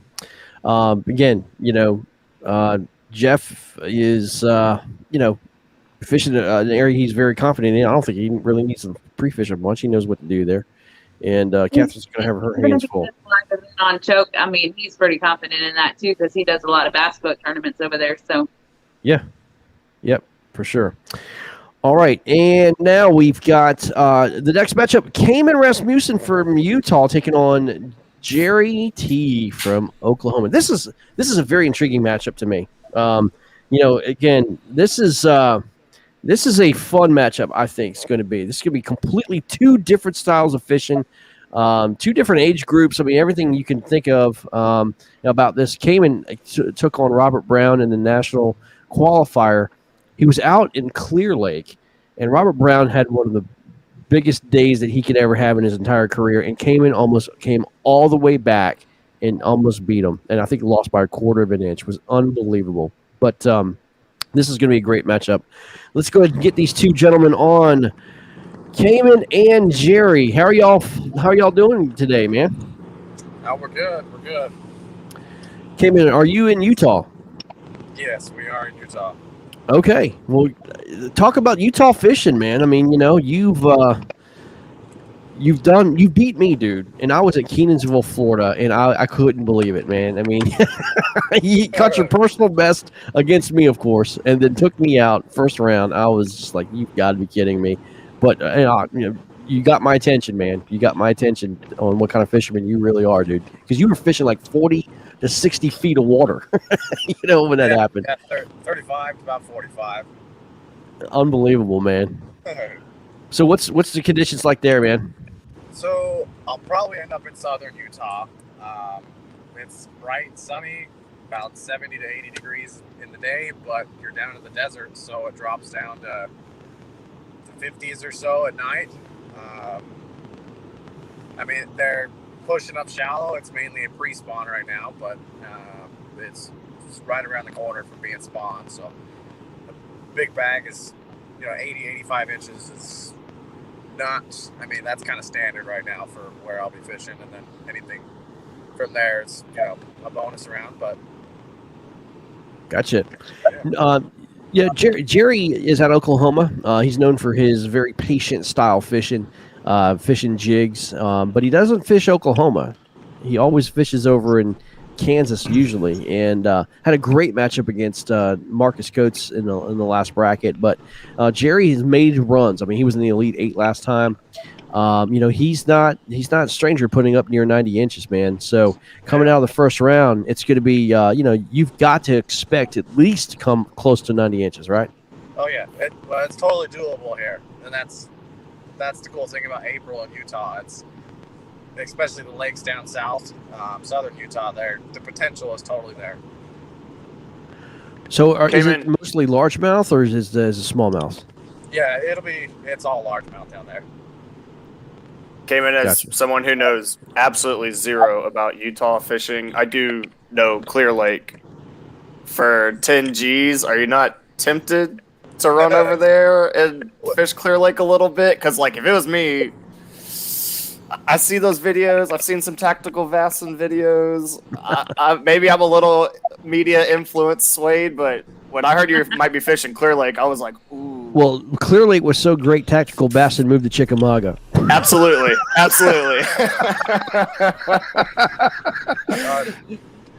I'd love to be on Clear Lake right now, but I mean, work schedule kind of put a damper on that. I work as well, so I understand that. Yeah. I get that. I just wanted to know what was driving that, because 10 G's, man. Oh yeah, it'd be weighing on me heavy. I mean, but how far a drive is Clear Lake? I mean, get back to work. It's about 12 hours from me. Ooh. That's not worth. That's me going to. That's like me going to Florida, like South Florida. That's a long way, man. Yeah, except Cayman knows how to fish Clear Lake. You don't know how to fish South Florida. Little. That's not true. No, I'm sorry. It's a joke. That's not true. I know how to It's fish just a South joke. Florida. It's just a joke, Greg. I know. Hey, listen, what part of Utah are you in? So I'm from northern Utah, up Salt Lake area. I'll probably be fishing down by St. George. Okay, down. Which is by Vegas. Yeah, closer to Vegas. About 2 hours from Vegas. Yep. Wow. Right off 15. So you killed me with a drop shot, man. Are you gonna plan on doing the same thing, just standing out in like 30 feet of water and just drop shotting all day? Oh, I was actually long lining deep diving crank that day. I didn't even touch a drop shot. No, okay. I thought you were drop shotting. Okay, I couldn't really see my service was pretty terrible out in Kenansville. Yeah. So a drop shot could come into play.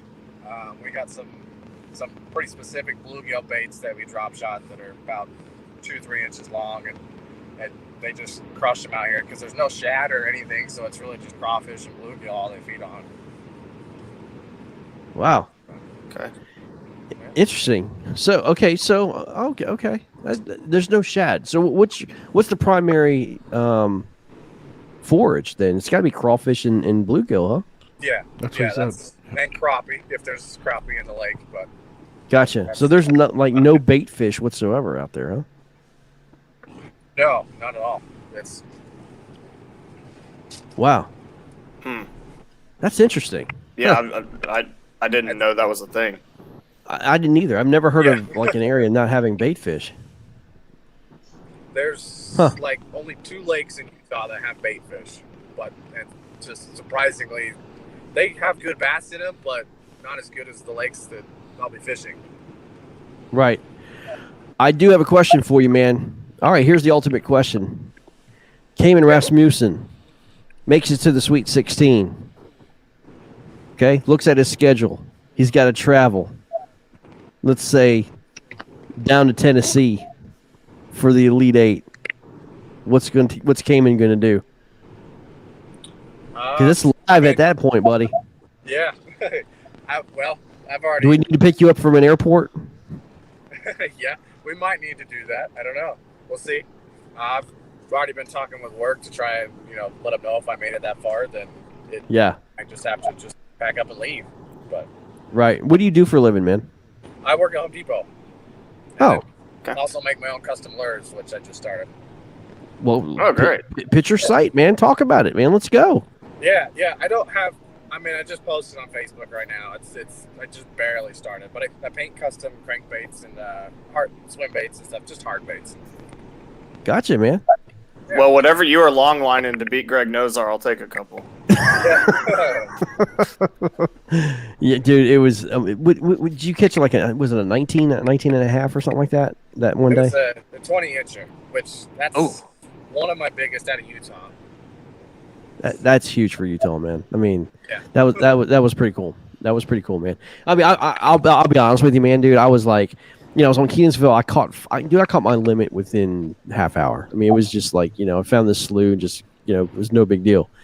And then the winds came, and then Conrad Benetti, I literally got trapped in a grass mat that day, man, and I could not get out. It took me 2 hours to get out of a grass mat. And, it was unbelievably brutal and just could not get bit the rest of the day. It was incredible. Never seen anything like it. So I'll never forget that day, Rod. That was incredible. Yeah, I didn't think I was going to catch up to you. It was a grind for sure. Well, you did it, man. That was really impressive, man. I mean, it was just like I kept on seeing him just slowly going up that leaderboard. He caught that 20. I'm like, you've got to be kidding me, right? It's like 87 inches. Are you stinking kidding me? I'm at 85 and I'm in Florida. You know what I mean? It was incredible, man. It was just meant to be your day, bud. It was good stuff. Yeah. Good stuff. Hey, Cayman, when is that smallie bite gonna hit out that way? Probably within the next 3-4 weeks, about a month, anyways. Because I was wondering if you got past this round and you got a whole nother week, if that would be enough time for your smallie bite to kick in, or are you going to still have to travel versus either Mark or Rob? Yeah. There's one lake with good enough smallies in it that could, you can put up 90 inches of smallies pretty on a good day, anyways.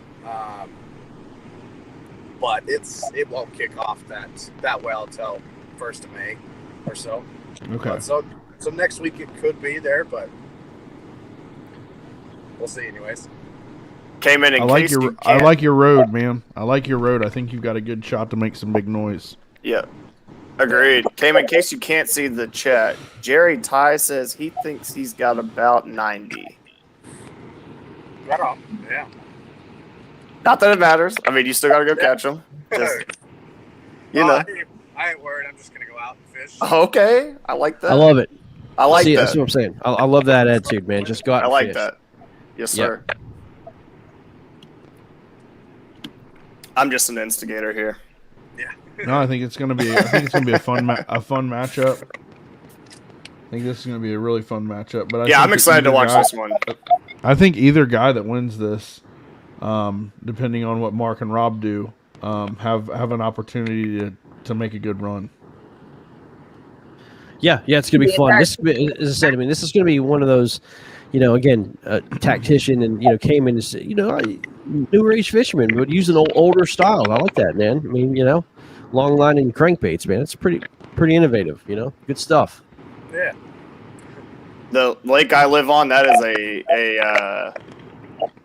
a good choice. So I'm happy to hear somebody else is doing it. Unfortunately, I don't get to do it in most of my East Texas tournaments because not great use of time. Yeah, there's only like a handful of people I know out here that do it. Yeah. For sure. Well, Cayman, man, be safe, buddy. We're looking forward to your matchup, man, on Saturday. Go get him, man. Looking forward to seeing this, and this guy's going to make waves, man. Jerry, you got your hands full, but Jerry is willing to take it on, man. I mean, again, he's gone through many people forward in these brackets. It's going to be a great matchup. So, looking forward to it. All right, buddy. Cayman, take care of yourself, man. All right, thank you. No problem. Thanks for coming on. Be safe. Cayman Rasmussen, I'm telling you, this guy, man, he's an up-and-coming superstar. I really do. I think he's, man, what a nice guy, too. He's a great guy, man. Very I'll tell you, good. if he was a little closer and be able to do some of these live events, man, I think for sure he can give a lot of people a run for their money. Well, I'm glad he's not in Texas. I can't take any more ass whooping.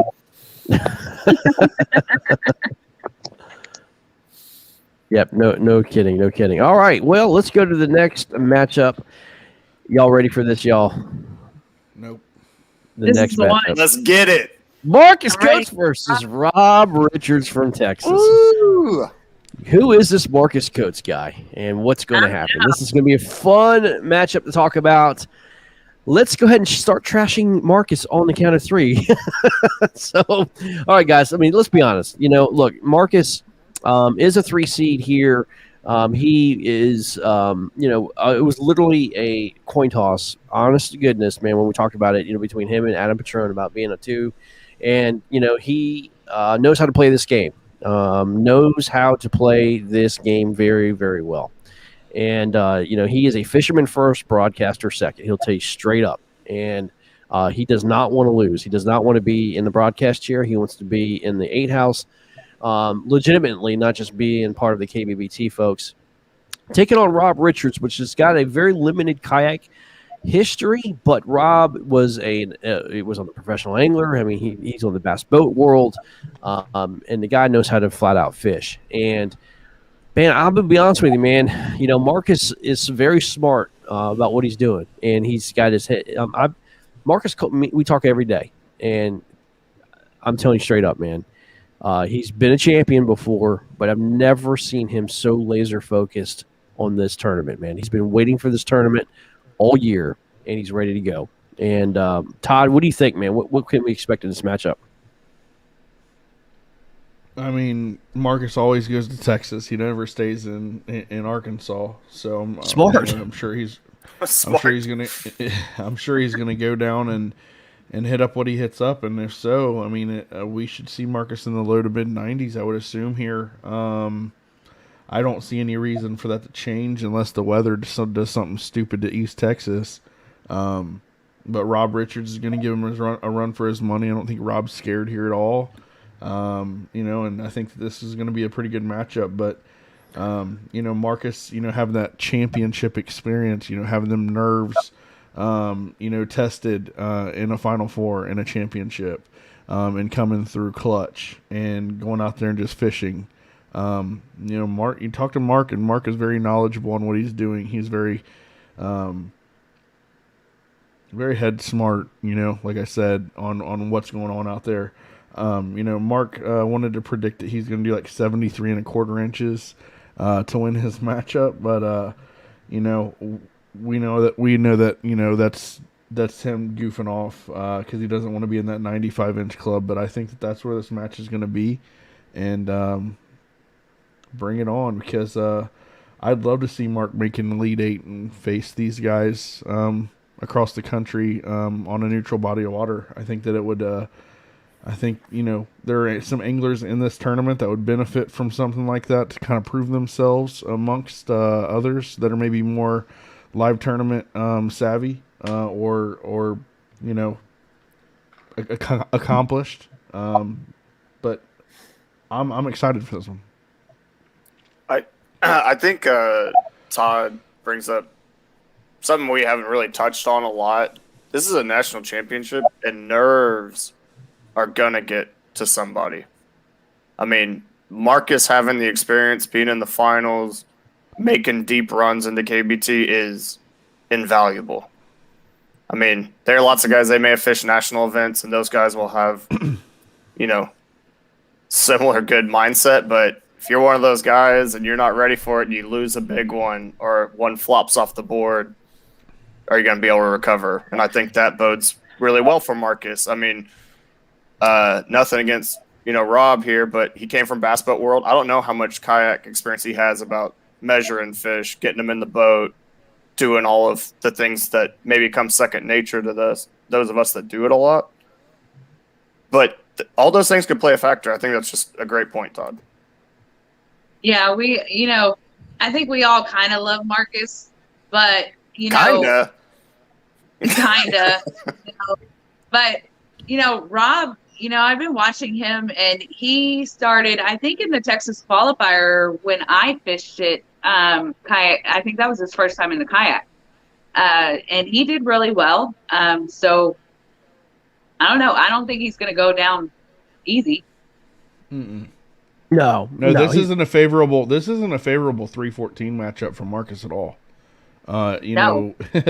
Marcus, when he saw 14 and he saw Rob Richards, he said it clicked in his head, like, it's game time. I can't even play round one. Like, we've got to go. And I don't know if y'all are friends with Rob on Facebook, but he's been putting up some fish. Yeah, it's Texas, Lisa.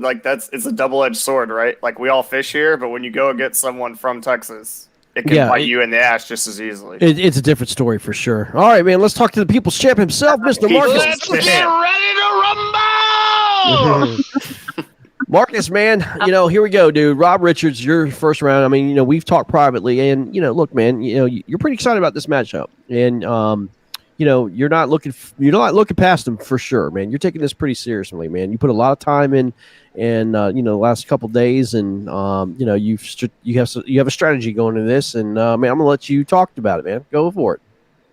Well, the first thing I'm gonna say is Todd was point on. I mean, way to go, Todd. But it wasn't 73 1/4. The way I figured out what's going to win our matchup, it was Conrad Benetti's height in inches multiplied by 2. 78 1/4 takes it across the board. Man, Rob's a great guy. He's a good buddy of mine. I love the guy to death. I've got no trash talk to say about him, which is surprising coming from me for anybody. But it is going to be a matchup. In my opinion, I drew the hardest 14 seed across all 4 brackets. I'm just ready to go fish. I mean, at the end of the day, Rob's going to get 10 hours of my best fishing. I'm not quitting early. I'm not giving in just because I've got a good lead or anything like that. He's going to get 10 hours. And at the end of the day, one of us is going to move on. One of us is going to stay home. But I'm going to get cloud coverage. It's going to be a little chilly, but it's going to be prefrontal as far as I know from looking at the weather. I think it's going to be a great day to fish in East Texas. Man, hey, I'm ready. Right. I wish it was tomorrow. Yeah, Rob Richards. Hey, Lisa's a 14 there, seed. Yeah, Rob Richards, if you want to come on, I sent you a private message. You can come on if you want to. Just click the I know link. what I said, Todd. I know what I said. Daniel Glennie's a 14 seed. Jeremy Baker from Alabama's a 14 seed. He knows what he said, Todd. He knows what he said. Two out of the 4 14 seeds are Team Austin Armadillos. I'm the only one that noticed that. When we face you, I hope we just absolutely annihilate you. I mean, but oh my goodness. Lisa, here's what's going to happen with that matchup. Marcus won't fish it because he's going to be too scared. He's going to be benching himself and send out his hammers on his behalf. That's what's going to happen. Facts. That's good management. Good management. Talk all the trash. I never claimed to be the best angler on the team. I'm just the one saying, hey, you're fishing. We need to start calling him People's Champ. We need to start calling him Bobby the Weasel Heenan. That's what he is. Just call me Jerry Jones. Clifton Allen just said, still not the People's Champ. There's Rob. Hey, Rob. What up, Rob? The 14 Talk some smack with us, Rob. Talk some smack with us, Rob. Oh, it's easy. I purposely held not sending in fishing rods for this tournament. You should I'm a rod short, thank you. Hey, talk to Actually, about that. Thinking you're short. A couple screws short too. That's right. Yeah. I'm still a rod short thanks to Jeff Isham. I hear you. Hey, man. Rob, I saw comment earlier about a place. I mean, if it's a place that I'm thinking about, then there's going to be a lot of people on that lake that day. Oh no! I'm not fishing that lake. I'm fishing Oxbow off of Lake Houston. Oh yeah. Doubtful. Wow. Yeah, I got to float through a culvert, but I'm going to get in there. I gotta float through a culvert. I only need 3 rods. Just lay down. Rob, I don't know you, man, but I don't believe that. Rob's full of crap. that. Yeah. Hey, Rob's full the of crap. culvert is only like 8 to 10 inches deep. It ain't like that. It ain't like Hashtag when I rolled the kayak. Well, that's what I was going to ask you, man. Tell your story. What happened to you, man? I mean, those who don't know, Rob again is pretty new to kayak fishing, but had an adventurous Florida Kissimmee event. Talk about what happened to you, man. Yeah, the bite window down in Florida, if you remember, Greg, was only about, for me, all week was only about 45 minutes, and it was from 2 to 3 o'clock, and we had to be up at the place by what was it 5? And it's an hour drive, but I only had one fish by like 9 o'clock, and I did the cardinal mistake that I've never done in my life. At all the bass fishing tournaments I've fished since I was 13, I've never listened to Doc talk. And I listened to this damn Hobie guy, them freaking Hobie guys, and he caught him in the northeast corner. And he caught it. He said he was catching a ton of fish, and he had like 70-something inches. And I was going for rookie of the year, so I just wanted to have a decent. Sorry, I'm at my son's baseball game. No worries. I just wanted to have a decent shot for rookie of the year. And the wind was supposed to come out. I can't remember. It was like the south. And I figured I'd be okay. Well, the wind direction changed after I went into that creek. I made a long run, and believe it or not, I was almost all the way down to the canal that connects Kissimmee and Hashtag. And I got on troll motor, and I decided to go to that northeast corner. Got in there, and the wind was starting to pick up, but I didn't think anything of it. And I mean, I love my buddy Derek Brundle, but I shouldn't have set it up where I was sitting on the cooler like he does. My center of gravity, if y'all know that Pursuit, the Pursuit's great front to back stability, but the side to side, it rolls just like a canoe does. And I was talking to Mike Marcone, and he's got that Old Town. And then I was talking to Elsie, he's got the native. He's got that native, and the stability side to side is unbelievable. So I was coming out of there, and I know I should have been nosing into him. I was on that trolling motor, and I should have switched to paddling. If I would switch to paddling, I never would have rolled that kayak. Because what happened was that nose turned sideways, and I got hit broadside. And when I got hit broadside, of course, it flipped me the life jacket. Hey, I've always been a big boat proponent. I'll let y'all know, you better be wearing your freaking life jacket, because I swear to God, it saved my life. And I've been in some hairy stuff on Rayburn and Toledo Bend. I mean, the most scary stuff I've ever seen. But the Florida lake got so rough so fast. I'm not saying they were 3-footers, but they were 2-footers coming every second. And I remember from my offshore training down here in Houston, I reached over and I was able to flip the kayak over. Well, as soon as I flipped it, another wave hit again. And it flew me underneath the kayak. So when it flipped me underneath the kayak, I had my anchor line, my lines for my XI3 wrapped around both legs, and I had a hook in my leg and I had a hook in the center of my chest. So I was worried about the hooks in the center of my chest popping the life jacket. And I luckily my phone stayed in there, but bass boat guy saw me that was practicing for that event that was coming up, and he came over and he pulled me out and he ended up dragging me back. But I'd never been so exhausted in the 5 to 10 minutes that I was bobbing in the water. I didn't think twice about losing my rods, my reels, even my phone. I was just worried about staying alive. And it'll wake you it up, was man. pretty spooky. Yeah, it'll wake you up, man, for sure. I mean, we've seen some of the best of the best. Like Dusty Yacker. Was in basically almost a life threatening situation. It was a life threatening situation, man. And then Tony Bryant this weekend, guys. Tony Bryant and Tori Webb, KBBT guys, was in a real bad situation over in Smith Mountain Lake off the Roanoke River. They got through some rapids, flipped both their kayaks over, man. They were just bouncing off boulders. And no question, if it wasn't for their PFDs, they would not be here today because they were absolutely getting rushed out by the waters, man, in some class, 3, class 4 stuff. They just couldn't control. They finally made it to the bank and they got out. But, their kayaks were like missiles going through the river, man. So they lost all their gear. But, man, that's crazy. Look at Russ Snyder. On Wednesday, remember he flipped and lost all his stuff. Down there. Some of our guys did. Yeah. Rob, I'm glad you're okay, man. Thank you for sharing that story. But yeah, just what you're talking about. I saw Russ's deal, and I was not someone that wore my life jacket every time I went out. Right. Especially when it wasn't rough, and I have since started. So. Well, the only thing I would change is I'm probably going to go to a vest more like Marcus wears, only because the suspender type kept forcing my face down in the water, and because it wasn't snug enough. So I'm going to go more to the almost like the paddling type, and I'm going to have a little bit bigger in the front, so it'll roll me more, on my chest up if I do fall out.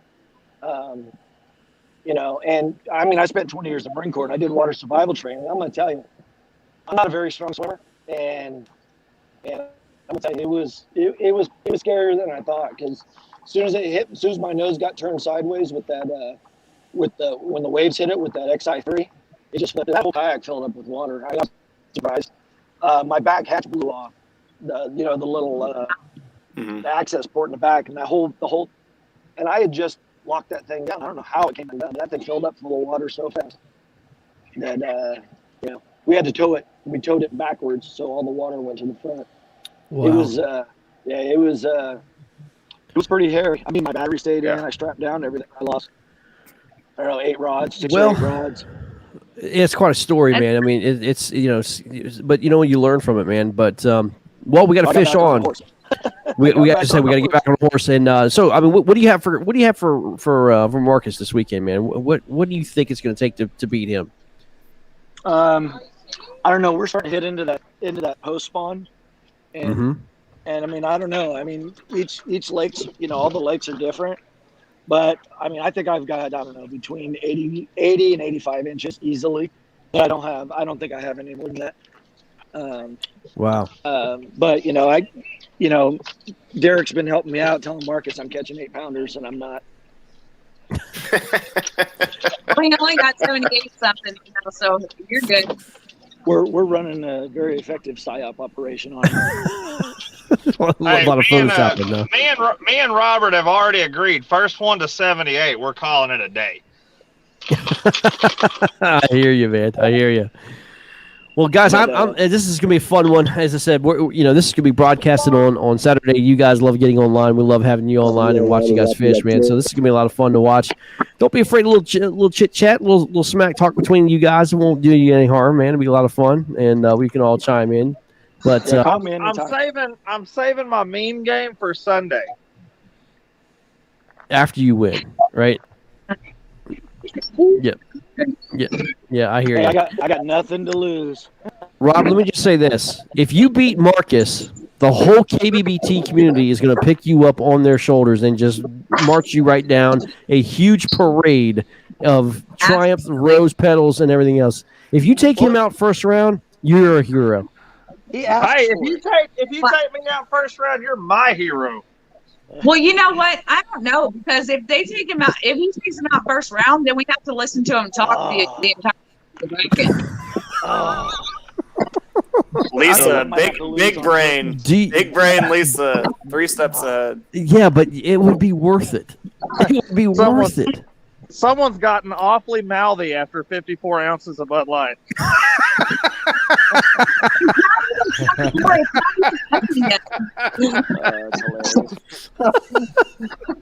Oh man, we have yet to see its Bud Light. It's supposedly is Bud Light. It's still in a brown bag. Chugging malt liquor. Pepsi. Right. I hear you. Oh, that's great. Well, boys, we're gonna move on. We got to finish up this bracket, guys. Good luck to you guys. I mean, it's going to be a lot of fun to watch this matchup again. This is it's going to be a lot of fun to watch. I can't wait. Hey, Rob, buddy, best of luck to you, homie. I look forward to going fish to fish with you on live feed Saturday, buddy. Good luck to you, man. Yeah, you too, man. Y'all take care. All right. Y'all have a good one. Good luck Saturday. Yep. Bye.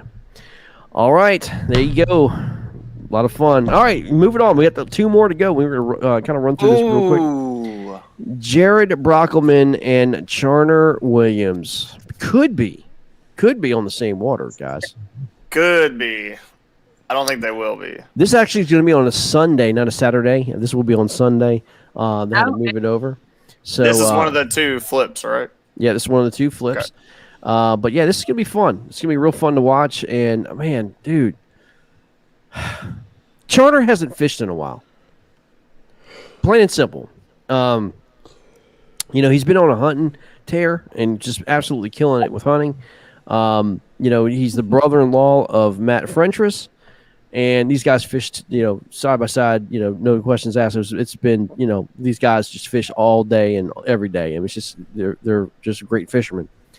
With Charter not fishing in a while, I don't know how it's been pre-fishing. I don't know, what his plans are, what have you. I just don't know. Is he sharp? Is he up to date? Does it, is he ready for this? Jared, on the other hand, has been fishing. Jared has been, practicing his skill, and he has been doing quite well. And I talked to Jared today, and he's ready, man. So, this one's hard for me. I know we're not making picks, but with the unknown of Charter not fishing, I think Jared's definitely going to be the favorite in this, guys. I really do. It's just I don't know. I just don't know. So. Say what? The seating says so. The seating says so. Yeah, absolutely. Jared's confident, man. I mean, again. He wants this one bad, So is Charter. But Jared is. Go ahead, Todd. Sorry. No, go ahead, man. Go ahead. I was just gonna tell you, Jared's just good, man. I had the pleasure of fishing against him in a live event, and I got beat by him and Brian Howe, and he beat Brian Howe and I. Like, he's good. Yep. Well, Jared is a good stick. Here he is, Jared. Okay, now he's online. Jared is overrated. He's not that good. Hey, Blake. No, Jared is a stick, man, and he just makes really good on the water adjustments. That's what I've noticed with fishing with him, anyway. Hey, Blake. I like them trophies you got in the background there. There you go. Third, he's got first. Yeah. That's awesome, Jared. Thanks, we had an opportunity to speak, man. I know I wanted to publicly thank you for making the adjustment to fish on Sunday. I know that's not an easy decision because factors can change, but I just sincerely do appreciate it. It makes things a lot easier on our side when you're willing to do that. Yeah, no problem. Glad to do it. Well, talk about, man, your matchup here with Charner Williams. Do you know Charner at all? Have you ever fished against him? I do not. I've never spoken with him. I don't know much about him. I can tell you I don't take anybody in this whole thing for granted, though. So I'll be coming with my A game. For sure, man. You can take me for granted. Okay, maybe you, but nobody else. Well, I got to ask you this, though, man. Jared, have you gained your weight back? No. Doesn't look like it. No, you haven't. Jared actually wound up winning our KBBT Fish and Fit Challenge, and this guy just absolutely dropped the LBs, man. And dropped the fish, dropped the hammer, dropped the LBs, and did really well, man. So nice little paycheck for doing that. He was going to East Texas a lot. I'm worried about meth. I don't know. I mean, that weight drop was a little insane. That was a little insane. Okay, but I mean, that was a little insane for sure. But I know. Man, like I told y'all before, I didn't start out with that whole goal in mind, but my competitive spirits kicked in, and I was like, well, all right, I got something for you. So it worked out, but have you had like a lot more difficult? Have you had like at least some some cheese sticks with marinara sauce or something good besides chicken and broccoli. I mean, you gotta shovel some good, fast food in your mouth every once in a while. Eating Brahms ice cream for a couple months now, and it's good for you. It's hard to put. I didn't think it was going to be this difficult to put the weight back on, but it's actually kind of tough. Wow. I don't know what he Wow, lost. good for you, buddy. I mean, he wasn't much bigger to start with. Nah, Jared's looking ripped. Hey, From catching those 20s. It's all about how he toned up though. Mm-hmm. Lisa, I weighed in initially at just under 191 pounds, and then the final weigh-in was, I think, 150.9. Wow. This muscle? No, I told you it's meth. Like that's not healthy. It's not healthy. 40 pounds is not healthy. Huh? Yeah, that makes sense. Yeah, so Jared, I was filling out my bracket. I was filling out my bracket today. Again, if you guys want to go online, there's a free bracket challenge you could do for KBBT, and all you have to do is download the PDF, take a snapshot of that bracket, and just write your bracket, whoever you think is going to win all the way through, and whoever has the most points gets a $100 gift card for free. For whatever you want. But I was looking at the potential bracket. I was looking at your side, and I was kind of going back and forth between yourself and Marcus and Rob and that whole area that you've got, and Adam Patron, and it was very difficult to fill out. And I was kind of like going back and forth on who's going to do what. But I noticed that if you advance, and I know you don't look ahead, but if Marcus wins and he wins the next round, you win and you win the next round, you have a potential matchup against Marcus Coates in the Sweet 16 for the Elite 8. And just imagine that, okay? You take it on Marcus in the Sweet 16 to go to the Elite 8 and bouncing his ass out of this bracket, for once and for all. How sweet would that be? Sorry, Marcus. I feel pretty good. Marcus is my boy. He's my team owner. But just like everybody else in this tournament, I'm here. Yeah. To win. I want to win. Yeah. But you're gonna have to do. You don't have an easy path. Everything, but that is why I'm here. It is. Your path is not easy, man. That's the ultimate goal. It is for sure. Well, again, you have to beat. You have to start with Charner, man. I mean, again, that's not going to be easy. It's a 7-10 matchup. As I said before you came on, I do give you the edge a little bit. It doesn't mean I'm picking you, but I do give you the edge. In terms of being able to fish. Because you have fished more so, I think, here recently than Charner, and I think your game is a little bit more skilled right now than Charner. But again, I don't know where Charner is, what he's doing. So I don't know, man. And it could be a potential same water matchup, correct?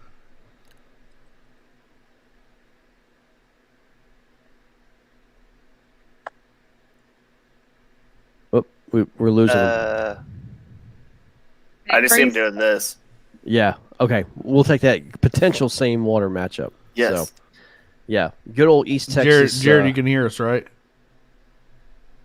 Well, has been doing this for a while, so yeah, probably. I don't know. Yeah. I have not 100% decided on that. I am leaning in direction, but I think he timed that just right, so it cut it out. Yeah, perfect. Yeah, and ask for anything more. Yes. Hey, man. He's on a little bit of a lag, but he's on a little. You've been breaking up. I do have a question for you, Jared, and it's something that got me concerned when I was going through my bracket today. It's helping me give me some headaches over my picks. Are you and Mr. Soup gonna split water back-to-back days? Is that secret sauce? Can you not tell me that? Oh, guess not. We're losing them. Secret sauce, silent. I understand. Kick him out and have him come back in. Oh yeah. See if his leg is away. I really don't know. Okay. I have a good idea which way I'm leaning. Is like, Jared, I'm gonna kick you out, man. Just come back in, okay? Hopefully we get a better signal from him. But let's see here. All right. So I don't know about you, Greg, but when I was filling out my bracket, that was concerning to me. I mean, we talk about it all the time. How much can a spot hold up? Yeah, for sure. No, That many anglers. Yeah, that would concern me too, man. There's no doubt. Yeah. But Jared's his own man. You know what I mean? He faced Soup obviously on the same water. He wanted to do that, and quite frankly, I'll be honest with you, man. If it wasn't for a last minute fish that Soup got on, man, we talk about a different champion. So it just happened that I think that was a divine thing, man. I mean, honest to goodness, what Soup went through. Mm-hmm. It's just one of those things that happened, man. It was just amazing that what took place, but doesn't discount for what Jared did, So. Not at all. And I mean, when we started talking about it, I told you, Jared is a. Oh, never mind. He's online. Sorry, Jared's not that good. Like all that. Like, no, I mean he's a stick. Like what I said is like his live game. Jared basically should enter more tournaments, man. Like you're good live. Yeah, I need to see you more Texas tournaments. Stay tuned. Ooh. Yes, sir. Yes, sir. That's what I'm saying. My man. So Blake, go ahead and ask your question again. I don't know if we got to. Yeah, so I had two questions for you, which is like one, if you're splitting water with Cambor, or if you could say that, and then two, how much will you pay me to skip my live event and go fish your competitor's water? Just in close proximity, anything like that. So two, you don't need to go fish and split anything because I'll be. In the answer, like I was saying earlier, I don't know if you heard it or not, but I would say there's a decent chance that Jason and I will be on the same water, but there's just as much of a chance that we won't. I'll make that decision at the last minute. I can tell you what I've been doing. I've been very happy with, just within the small amount of time that I've spent on any given day on the water. It's been very productive. I'm not trying to blow out any holes or anything like that. So I catch a fish and move on to the next spot, catch a fish and move on to the next spot. But it's been very productive. So, as far as telling you what I've been putting up, that's kind of irrelevant at this point because I haven't tried to put up any kind of specific number. But I can tell you that the fish I have been putting up are quality fish that throw up an extremely competitive number for the tournament. I'm not that. At least myself, and I think probably the rest of us feel some part similar to this. Saying you're going to catch a certain amount doesn't really do much for me. Being confident in what you're doing and knowing you're on fish is that's a different ball game for me. Those are the guys I'm scared of. When they're like, I'm going to go out and catch my fish, like that worries me. Those people saying I've got 100, yeah, maybe. We'll see. You had 100 that day. Yeah, exactly. But what's going to happen? What's going to happen? But again, if you're consistent, and again, you're in your strategy and the way your water's fishing. I mean, dude, as I said, I think Jared's dangerous, man. I really do. I think Jared is a dangerous matchup for anybody. And again, I mean, it's not the discount with Charner because Charner can absolutely wipe the floor clean with just about anybody. We've seen him do that as well. But again, I don't know. I don't know what's going to happen, but it's going to be a lot of fun, man. Jared, look, here we go again, bud. I mean, you've been through the grind. I have to ask you a question, though. I mean, when the bracket came out, man, what was your reaction when you saw it? I don't know. I didn't really know what to expect to begin with. I kind of expected to be kind of a low seed just because I don't have a lot of stats or anything like that. I'm going to kind of echo what Jim said the other day, was that it's not, and this is not to discount any angler, but I'm less worried about any angler than I am about any fish on any given day on any body of water. Amen. That's right. So that's that's my focus. So, you know, it just doesn't matter who it is. And again, that's not to disrespect anyone, because there's some freaking awesome yeah, no, in this thing. But I'm worried about the fish, not a person. That's right. Perfect. That's how I'm looking at it from the first one, and if I make it through to the next one, to the next one, to the next one, assuming I make it that far. So we'll see how it goes. For sure, man. All right, bud. Listen, man, get your gear ready, because it's going to happen here Sunday for you. And again, appreciate you moving that date over from Saturday to Sunday, but it's going to be interesting matchup between you and Charter. And I think a lot of fish are going to be caught. A lot of big slabs are going to be caught for sure. But good luck, Jared, man. Appreciate you coming. Yeah, appreciate you coming on, man. Good luck. Thanks. Hey, good luck, brother, man. Later. Crush it. Later, See you, man. Jared. All right, we got one last matchup here, and that's Adam Patrone versus Stephen Davis out of Kansas. And I sent Adam a message, and I don't know if I've heard back. And then I'm going to send Stephen Davis a message as well to see if he can come on. But, guys, we know these guys pretty well, don't we? And, yeah. you know, hey, you know, as I said, we'll have to see what happens here, man. Adam Patrone, if you guys don't know who Adam Patrone is, you will. You know, Adam Patrone was in the 8. Oh, Todd, you tell people who Adam Patrone is. Came on the scene real solid within the last year, nationally, national events. Adam made the DZ the 10 house, finished quite well, if I'm not mistaken, the top 4, top 5 there, upper half. You know, Adam does very well in live events out of Louisiana. I know that he won some challenge series events down in Louisiana as well. The dude's a hammer, and he got a 2 seed for a reason over Marcus. I think he had that little bit better resume, all in all. Adam hasn't maybe fared as well in the KBBT, but I think what put him over the top is when you solidify yourself as a DZ the 10 angler like Derek Brundle, Matthew Conant. There's 2 of the other anglers that have done that in this bracket. They were number 1 seeds. Adam Patrone earned that number 2 seed to get here. You know, that argument between Adam and Marcus for that 2-3 line, you know, I think that's why we got Adam here.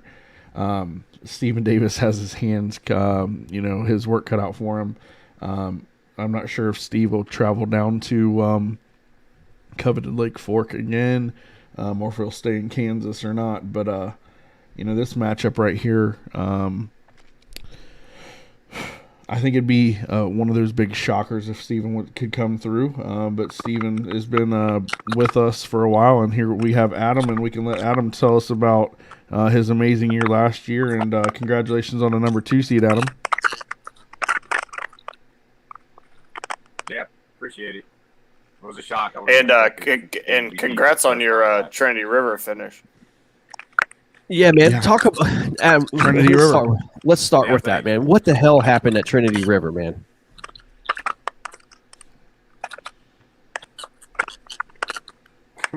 What, day 2? No. Overall, well, you did well both days. I mean, first day, I don't blame you for losing to 110 and 109 and 102. Well, I mean, dang it. Oh, He'll be back. He'll be back. Yeah. Hey, but yeah, real quick that word story. here. As somebody who fishes locally against Adam, man, he's just hard to beat. He's just hard to beat. Every tournament I fished against him, he's just 86 to 93. 86 to 93. These are live events, man. I mean, he's a hard out. Yeah, for sure. Adam, talk about that Trinity River tournament, man. That record-breaking Trinity River tournament, man. What in the world was going on over there? Man, it was fishing really good. If you found the fish, you found them, and all you had to do is, you know, there were certain stretches, either in the reeds or up the creeks, that were just on fire. If you found them during pre-fish, you were on the fish. If you didn't find them, you weren't on the fish. 110 and a half and 109. Can you imagine catching 109 inches in a tournament and then losing? Yeah, that's crazy. I was actually around Jody. He was on the other side of the reeds. I was going by to another spot when I'm pretty sure I heard him catch that large fish, and it just sounded like a train wreck happening behind me. I mean, I just can't imagine putting up. I mean, that's insane. I mean, the water was the water up. I mean, it looked like it was pretty daggone muddy too, man. It had a little bit of silt to it. You couldn't really see the first day of pre-fishing. I could only see probably 2 foot, but the day of that Saturday, you could actually see 3 foot in some locations. You might catch a glimpse of a fish. I couldn't find any on the beds. Everything I caught was just fishing where I thought the beds were. Gotcha. Well, I mean, your first round matchup is Steven Davis, man. I'm just gonna be flat out honest, man. Steven hadn't put up a fish yet in KBBT, so I mean, you're a 2 seed going against a 15 seed. I don't know what Steven's plans are. I think he's gonna stay in Kansas, but I mean, Adam, you can never take anybody lightly. But I mean, are you gonna be using your best waters here for this first round matchup, or do you plan on kind of saving that for the later rounds? Do you think? Yeah, I'm not gonna get any pre-fish in, so I'm just gonna head to a lake I know and just kind of go for it. Sure. What's Louisiana fishing been like, man? That have you heard? It's starting to pick up. I actually live on Lake Vernon. I go out there all the time, and the fish moved up finally. I think the spawn's coming over on this lake, but I think it's gonna be lights out this weekend. Yeah. Beautiful. That's what I love to hear, man. What's your potential, man? I mean, everybody's hearing 95. I mean, do you think you have 100 bag in you? Lake I'm going to, it's possible, but I'd be good with 85 to 95. I think that's kind of the range. Yeah, sure. Well, you're again. I mean, you don't want to look ahead, but let's assume that you get past Steven. You have a potential Jared Brockelman versus Charner Williams matchup, and again, if you do, you go against Jared Brockelman. That it's going to be like a Louisiana Hurricanes versus a Lone Star Bandits type matchup here, man. That gets my blood pumping, man. I mean, to see Jared Brockelman versus a potential Adam Patron, that would be pretty freaking outstanding. Yeah, it'll be a fun event if I make it to that round. So yeah, I don't for care sure. I'm going to go fishing, but yeah, I might have to put on the Hurricane jersey for that one. You guys have your jerseys already? Not to discount Charner, man. Again, Charner might have something to say about that, man. But to kind of see that matchup, man, it would be a lot of freaking fun to see, man, for sure. Hey, Adam, I got a question for you, man. Like, I fished against you in quite a few live tournaments here recently. You are steady as a rock, man. 86 to 90 something. I mean, you're a hard out. It's hard to beat you. Like, is there something you're doing that just fishery to fishery you're so consistent? I mean, when I saw you were on the Trinity River this weekend, I was like, let's see how he does there. 86, 90 something. I mean, fishery to fishery, man, you are so consistent. Like, I'm super impressed. So for those of us out there that are wondering, what's the secret sauce, man? Like, what's your secret? Just, I mean, I really don't have any secret. Throw a wacky worm, maybe. Okay. No, you're on that Clifton Allen, Stephen Fisher life. I appreciate that. I that. do better in the live events, so, and I seem to do better when I don't pre-fish them too. So. Yeah, but your map study is impressive, man. I've seen you sit there and just look at your maps, man. What are you mainly looking at when you do your map study, man? I mean, you have this set thing that you see. What is? I mean, without giving away your secrets, I mean, what are you looking at when you see a map and you break down a lake? I mean, what gets you to those areas that just always produce fish, man? I'm looking for my strengths. I like to fish deep and shallow, so I like to hit them both in the same day. So I'm looking for where I can jump on a top water bite in the morning, shallow, bounce out to a deep hole, and then whatever's working, go right back at it. I look for my strengths in the lakes. So that's about it.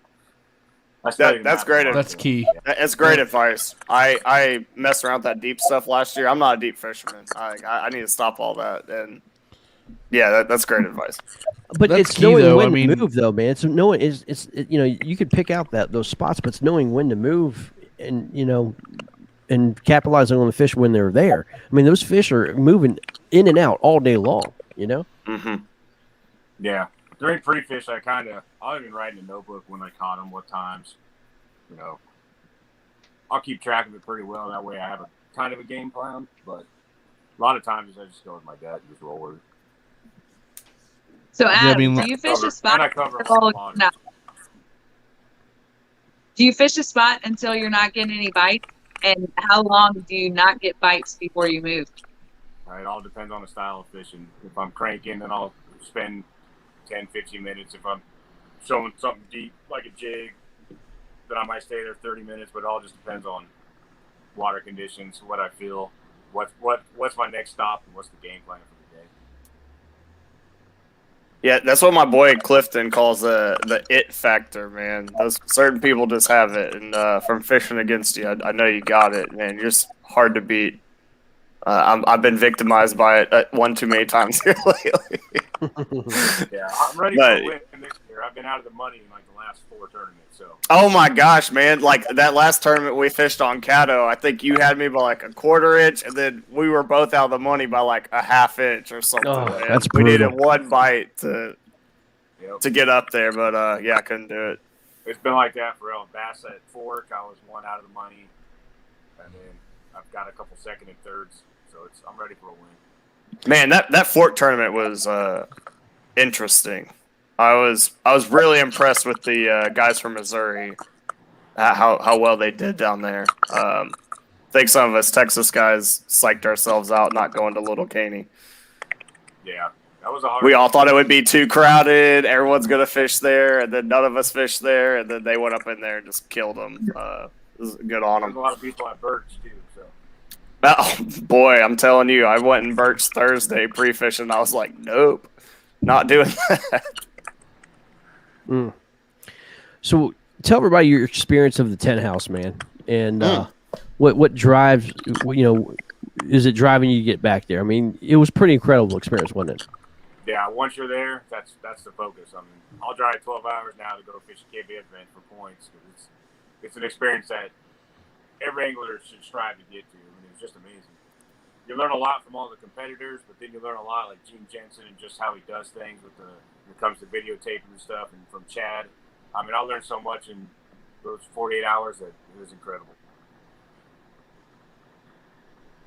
Yeah, the 10 house is definitely an experience that I'll never forget. I was able to go down there and MC the event last year, and with Derek Brundle and Ken Wood and all those guys. I mean, Brad Case, what a stacked house that was. I mean, everybody that after they talk about going, making it to the 10, like you just said, Adam, it's a focus for the next year. I was like, what's your number one goal? I want to make the 10 house. Some people I want to make the TOC, but the 10 house, once you get that taste, a lot of people want that, want it again. So it was very impressive to see you there, and you fared pretty well, right? You get 4th or 5th. What'd you get? Yeah, I ended up 5th. Not having a limit on day 1, I had to come on day 2 strong, and ended up finding the fish in the last 2 hours, and it was game on. If I had about another hour, it could have been really interesting, I think. Well, I think what kind of changed the whole thing was the delay. Remember, I think they called out Tuesday and Wednesday because of wind, and it was 1 or 2 days. But I mean, the wind was so bad that you guys couldn't fish that first day.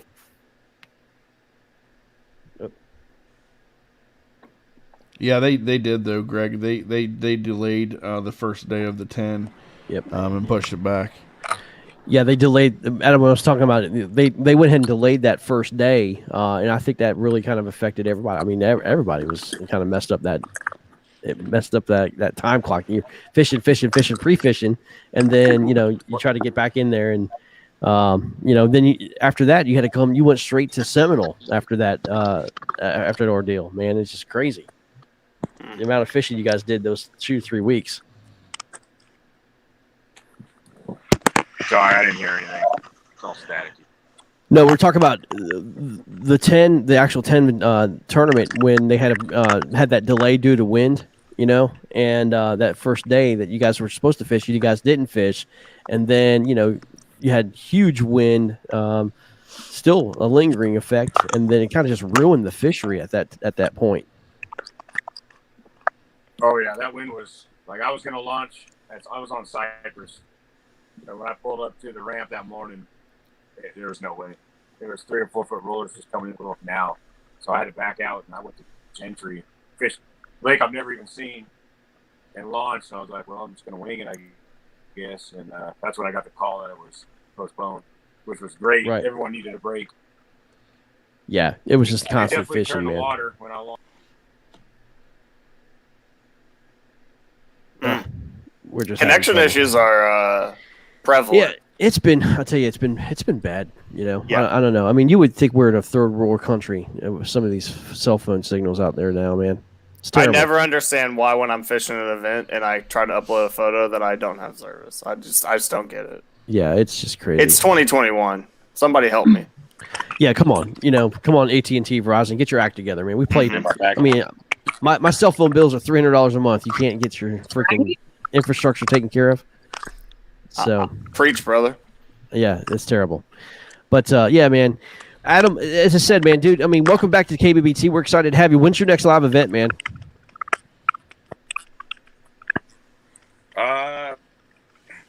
I'm actually thinking about running Darnell this weekend, which would be interesting. Wow. Yeah. So have you I'll fished? call tomorrow, and then I'll figure it out. What's that? Yeah. Have you fished? Hobie yet? Hobie tournaments? I did. I fished with you down in Seminole. Oh, that's right. You did. That's right. I did. Yeah, you're 100% correct. Sorry. Oh, about my that. boys got Brian Howd then. Oh, we got Brian Howd. Phew, everybody did. Good Lord. That was insane. Man. I talked to him like the day, I think Friday or Thursday, and he was like, I'm on 90 plus. And I was like 90? And he was like, nah, like way over 90. Yeah. And I was like, oh, okay. John, is there any other app we can go live through? Man, it has nothing to do with the app, man. This is a web-based link, and it's not an app-based. The last time we did it, it was an app-based. This is a pure cell phone signal issue, man, an internet issue. It has nothing to do with the platform. The platform is perfect. So, well, guys, we're having issues with Adam. Let's go ahead and wrap it up here, man. Thanks, guys. We've been on here for 2 hours and 17 minutes. It's been a long time, and we're going to go ahead and wrap it up. But guys, what do you, the blue bracket, man? What do you guys think overall? Man, I as someone that had no hand in making any of these matchups, I just love them, man, because even their first round matchups, we're having trouble picking. Yeah. Can you imagine as this goes through this bracket how tough the picks are going to be? It's just going to get worse and worse. As we yeah, go on. yeah. I mean, I love it. I think they're some really exciting matchups in this bracket. Big fan. Lisa, we have a question for you. Have you finished your beer? It's pretty close to empty. I mean, it usually takes me a couple hours to finish a 24 ounce because I don't drink since the fishing bit. Like, I quit drinking beer, but every once in a while I just really want one. But it's. I didn't know you were an RN. I love having a registered nurse on the show that can nurse that beer back to health. It's good, right? It's good for everyone. Well, so the blue bracket is actually my favorite bracket out of all these. The white bracket is just a bunch of hammers, and I don't even know what to do with that one. But the blue We're going to get to them tomorrow. has some of my favorite anglers in it. So yeah, I really like Patron and Brockelman. The potential there, if that can be a matchup, and the Cayman Rasmussen, Mark Coates potential, the Hellbig Isham. That's going to be the Mooney Schroeder versus Hughes, and I mean, these matchups, like you said, like Greg. I mean, I'm not patting myself on the back or yours or Marcus's, but dude, we freaking knocked this freaking bracket out of the park. I don't care agree. if there's an angler in the country that's mad. I don't care. This bracket is freaking awesome. It's seated. It's seated. I think to perfection. It really is. Now, I mean, again, the white bracket tomorrow we're going to talk about. You guys want to stay tuned for this because it's a bitch fest. I mean, all these guys are complaining and bitching about that one because of how hard it is. But guys, I mean, look, it's the South bracket. It's the South bracket. Now, if I called it South, are you guys going to be complaining about it? No, I mean it's where you guys are from. I mean, it is what it is. So, but this next bracket we're going to talk about, the white bracket, is going to be So difficult, but a lot of fun. It's going to be a lot of fun to talk about. That 8-9 matchup in that white bracket. Oh my lord. Yeah. It's going to be the whole my. That is going to be a knockdown drag out. Yeah, I can't wait. I can't wait to talk about it tomorrow. I mean, they are going.